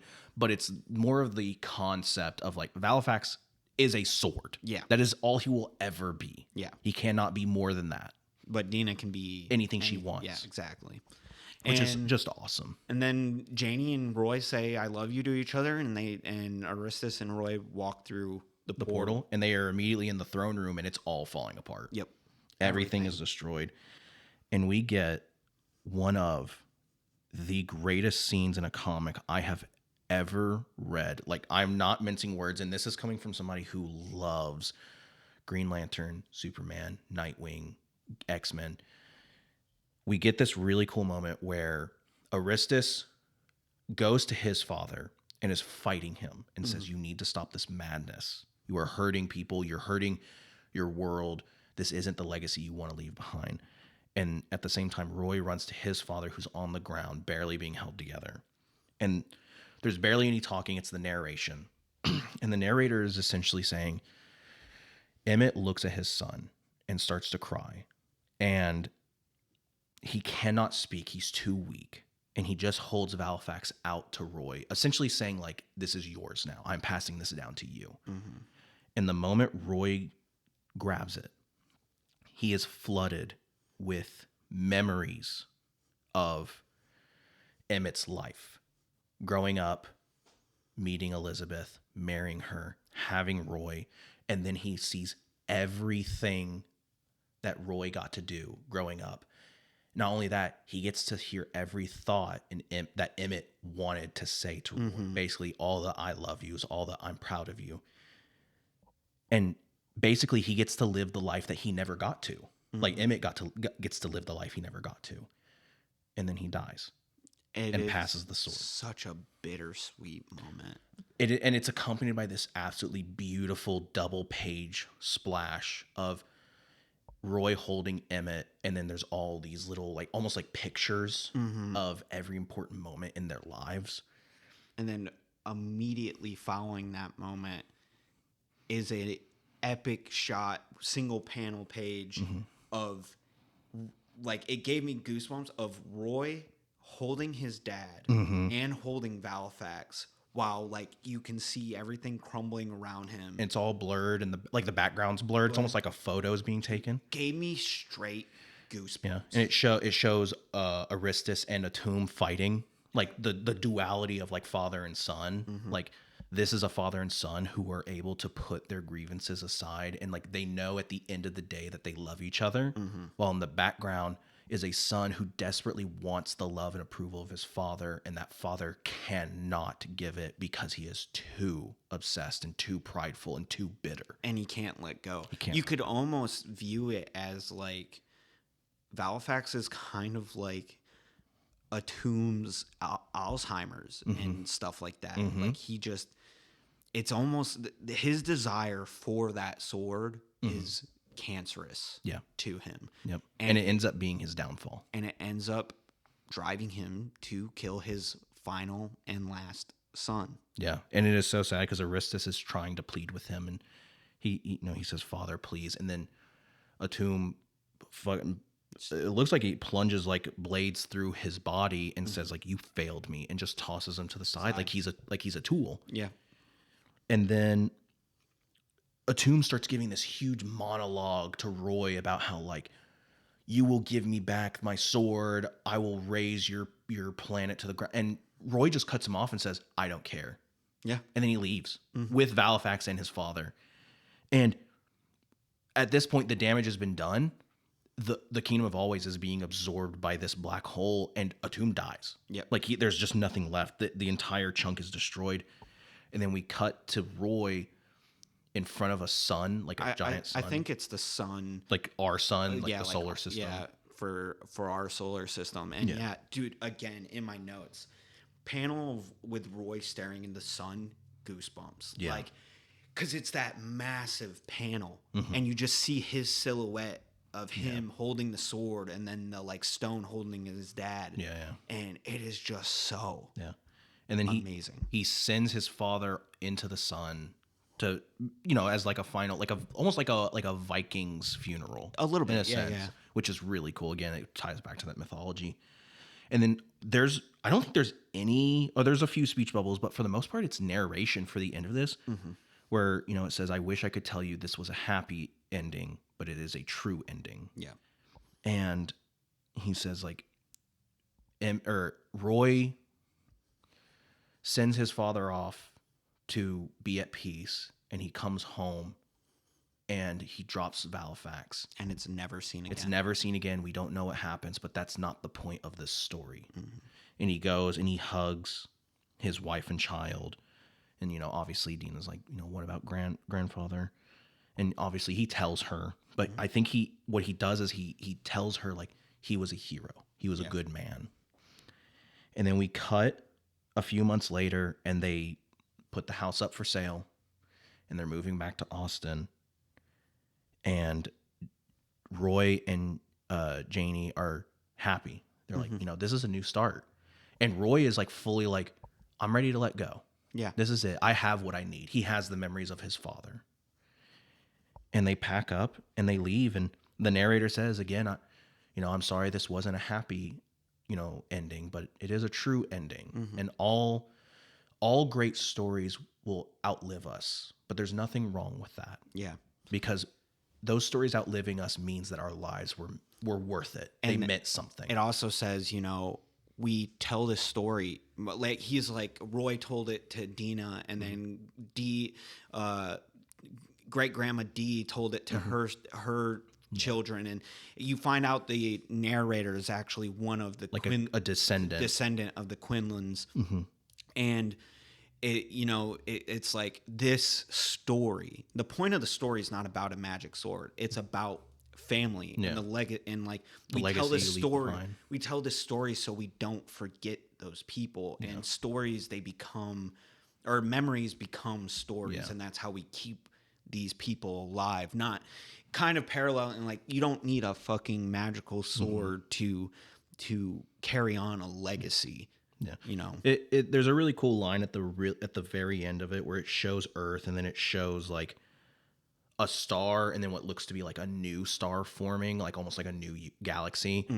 And it says like, none of us are ever truly gone. We just become stories. Yeah. And that's the last line, which again, reading it in context gave me goosebumps, where it's like, that is such a perfect way to end it off. And it's so bittersweet. It's like, and it's so sad because you want Emmett to be happy, but you're also really happy with how his story ended. I am a big fan of bittersweet endings for things, whether it comes to TV shows, movies, books, whatever, because to me, bittersweet sums up reality really well.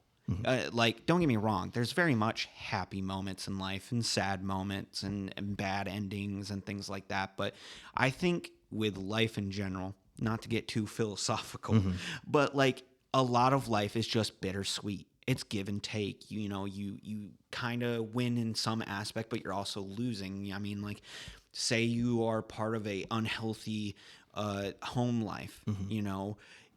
You are getting away from that toxicity and stuff, but you're also getting rid of everything and going out into the unknown. So it's kind of a bittersweet moment of like, I am free, but I am also now kind of lost. But it's also just what you make of life and things like that. And I love the ending of this, and I'm rambling because it is so good. Yeah, it's just like we could go on for hours about just every little tiny aspect that we love about this story, and like how much it relates to both of us in our personal lives. Obviously this is not the time and place to unpack all of that. Yeah. But it is such, like, I relate to the characters. I relate to Roy a lot, so much, because like I understand. I relate to Janie because I understand. you know, and then like Dina, she's just a child. So you're really seeing a lot of this, like, or this child is seeing a lot of this stuff for the first time, and she can't really make sense of it. Yeah, and you're seeing this aspect of this story from multiple different viewpoints. You're seeing it from Emmett, you're seeing it from Roy, you're seeing it from Janie, and you're seeing it from Dina, all who have different perspectives of what's going on. Yeah. And it's so cool. And on top of that, we're seeing the flip side of that coin with Aristus, Atum, Baelgrim, Valifax. And it's just a really good story. Like I think this has to be top 10 best stories I've ever read, and that's including all the DC that I've read, all the Marvel that I've, you know, consumed. You know, obviously I read manga, I watch TV shows. I just, this is just one of those stories that's just so good. And funny enough, I don't think it would be translated well into like a movie. Like, no. I think it needs to just be a book. I mean, I think maybe like a quick animation, maybe, I think could do it as well. Like a 7-8 episode animation. Maybe. I'm fine with it staying just a book. Yeah. I'm just saying if they did something, that's the route I would take. This story, not same mediums, but this story is sticking with me just like the Cyberpunk Edgerunners TV show has stuck with me. It does not matter the time that has passed. I still think about Edgerunners to this day. Yeah, it's just a very good story. It just these stories, and again, Edgerunners, while less bittersweet and more just depressing ending, it's those kinds of things that have always stuck with me, and I can say the same thing about the games that I've played. Like, I don't think you've played them, but the Plague Tale games. I have not. The second one, the ending for that, I highly recommend anyone who's listening who plays games, and to you, play those games. Yeah. Talk about great storytelling with two characters, and it kind of fits theme of like family because it's a sister and a little brother. That's the only thing I know about that game. It is very good. The first one, the studio only had 40 devs doing it, but the second one had a higher budget. Yeah, exactly, and it looks really fucking good. Yeah. But great stuff. Like, I love those types of stories, and they always stick with me. Yeah. This one will stick with me for many years to come, and it's very good. It's going to be the story I recommend new comic book readers read if they're intimidated by superhero comics, but they also want something that like has substance and spectacle. Like, that is going to be the book that I recommend to people. It's very hard for me to find any other series to recommend as much as that one. It is fantastic. Yeah. Normally, well, like we already did before we even started, normally we say, "Did you like it?" No. You already know. Yeah, we said it at the beginning. We both fucking loved this book. Like, this is, it's I don't know. It's just really difficult. I would have to put this in like the Hall of Fame for books that we are covering. I mean, it's just that good. I haven't read enough, but I have a very strong gut feeling that a lot of comic books are going to fall short of expectations after. That's going to be the tough part. Is like, this book is so good that it's almost like you're almost set up for failure in some ways, which is why I'm going to say keep an open mind. And, this is definitely its own self-contained story. Well, it's crazy. As much as I liked Ghost Rider when I read that, after reading this, I was like, oh, like Ghost Rider was good and I enjoyed it thoroughly. But after reading this, I'm like, oh, there's so many things that like now stick out to me that wasn't necessarily great about Ghost Rider. Yeah. Like, I guess I should say more of the problems we already noticed kind of stuck out more. Yeah. Because again, like, somewhat similar, you have one of the main characters in this book dealing with mental health. Yeah, mental health. Johnny Blaze in the Ghost Rider run for a little bit was also dealing something similar. The way it was executed here, So much in better. God Country was so much better done Yeah. than it was in Ghost Rider. Now, again, there's a lot of different things between the books. They're definitely trying to tell two different stories. Right. So I can't use that to discredit Ghost Rider too much, but Yeah. it just I don't know. God Country just spoke to me in a way that my artisimo fucking brain just like tingled correctly. And it's really hard for me to like, because I try to make fun of everything. I feel like that's a really good philosophy to have in life, is try to don't take things too seriously unless they warrant it. But it's really hard for me to joke about this book, because like when we did Batman Year One, I love that book. Yeah. But we were shooting the we shit were on shooting it the shit on it because it's a dude dressed up as a bat beating the shit out of people. in a fucking flying baby. Yeah. It's really difficult for me to make fun of this book or make fun of things that happen in this book, because it resonates too yeah, much. it just resonates with me. And it's like every page hits hard. Yeah, it's on a 10 throughout the Yeah. whole. I don't think it's very rare that I say something's a 10 out of 10. This is a 10 out of 10. I know we don't do the whole rating, 1 through 10. If you don't want to do the 1 through 10, 2 thumbs up. Like, Yeah, two big ass thumbs up. from both of us. It is so. I cannot recommend this book enough. Yeah. I cannot. And I know we're sitting here and we're just repeating ourselves about how good this fucking book is, but it is that good for us. If you have, I guess, if you've been listening to us, thank you. Yeah. But if you kind of are finding yourself aligning with how we feel about comics, you'll fucking love this book. Yeah, this is I recommend buy this. I hope that you bought this and read it before listening to the episode, like I mentioned at the beginning, because this book deserves to be read spoiler free. Yes, 100%. Because when I handed the book to Mason, I did not share my opinions on it. I just said that I love the story. Yes. I did not want to tell him anything that happened, because I wanted him to experience everything for the first time, just like I did. Yeah, you said you loved the story and you were excited for me to read it. That's all you said to me.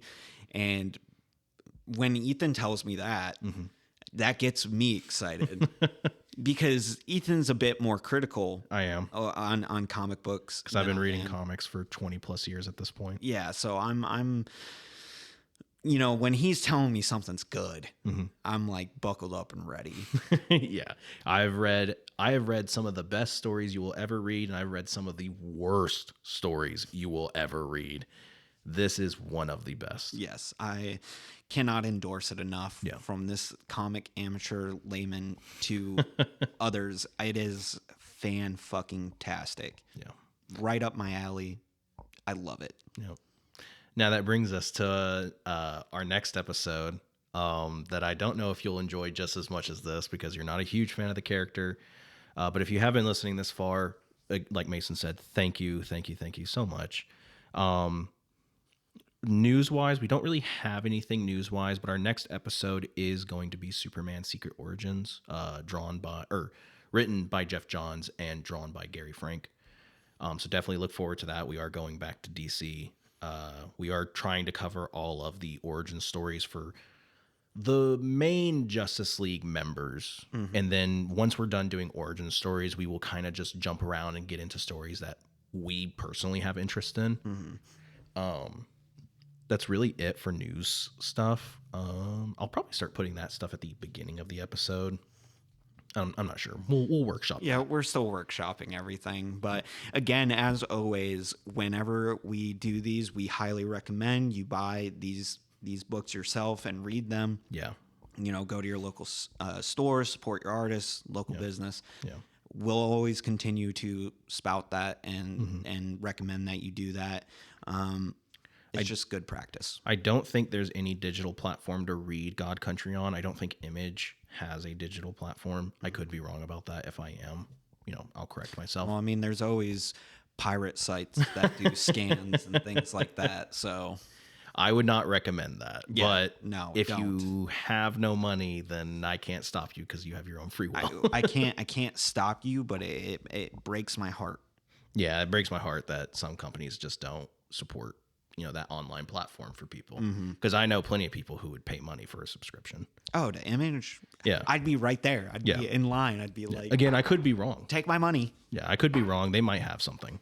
Because I know there was Comixology for a while, but that doesn't exist anymore. That's basically it. I don't think there's any other, things happening. Of course, Superman's our next episode. I am so hyped to talk about Superman. You cannot believe it.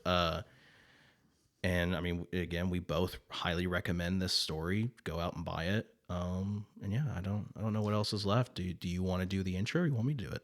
The outro? Or the outro. No, all I was going to say real quickly is I'm super excited to eventually get to Dread versus Predator, because it is... I am too. It is bad in a good way, in my opinion. You'll need to take the reins on that one. Yeah, of course, I'm going to read it, but you'll need to take the reins. That's the one I'm excited for, but I'm getting ahead of myself. Speaking of Predator, I am very excited for us to do Batman versus Predator, which I have hyped up quite a bit in some of our conversations. So, yeah, that's all I had to say. Okay. Jumping the shark a little bit. Well, then I think that's about it.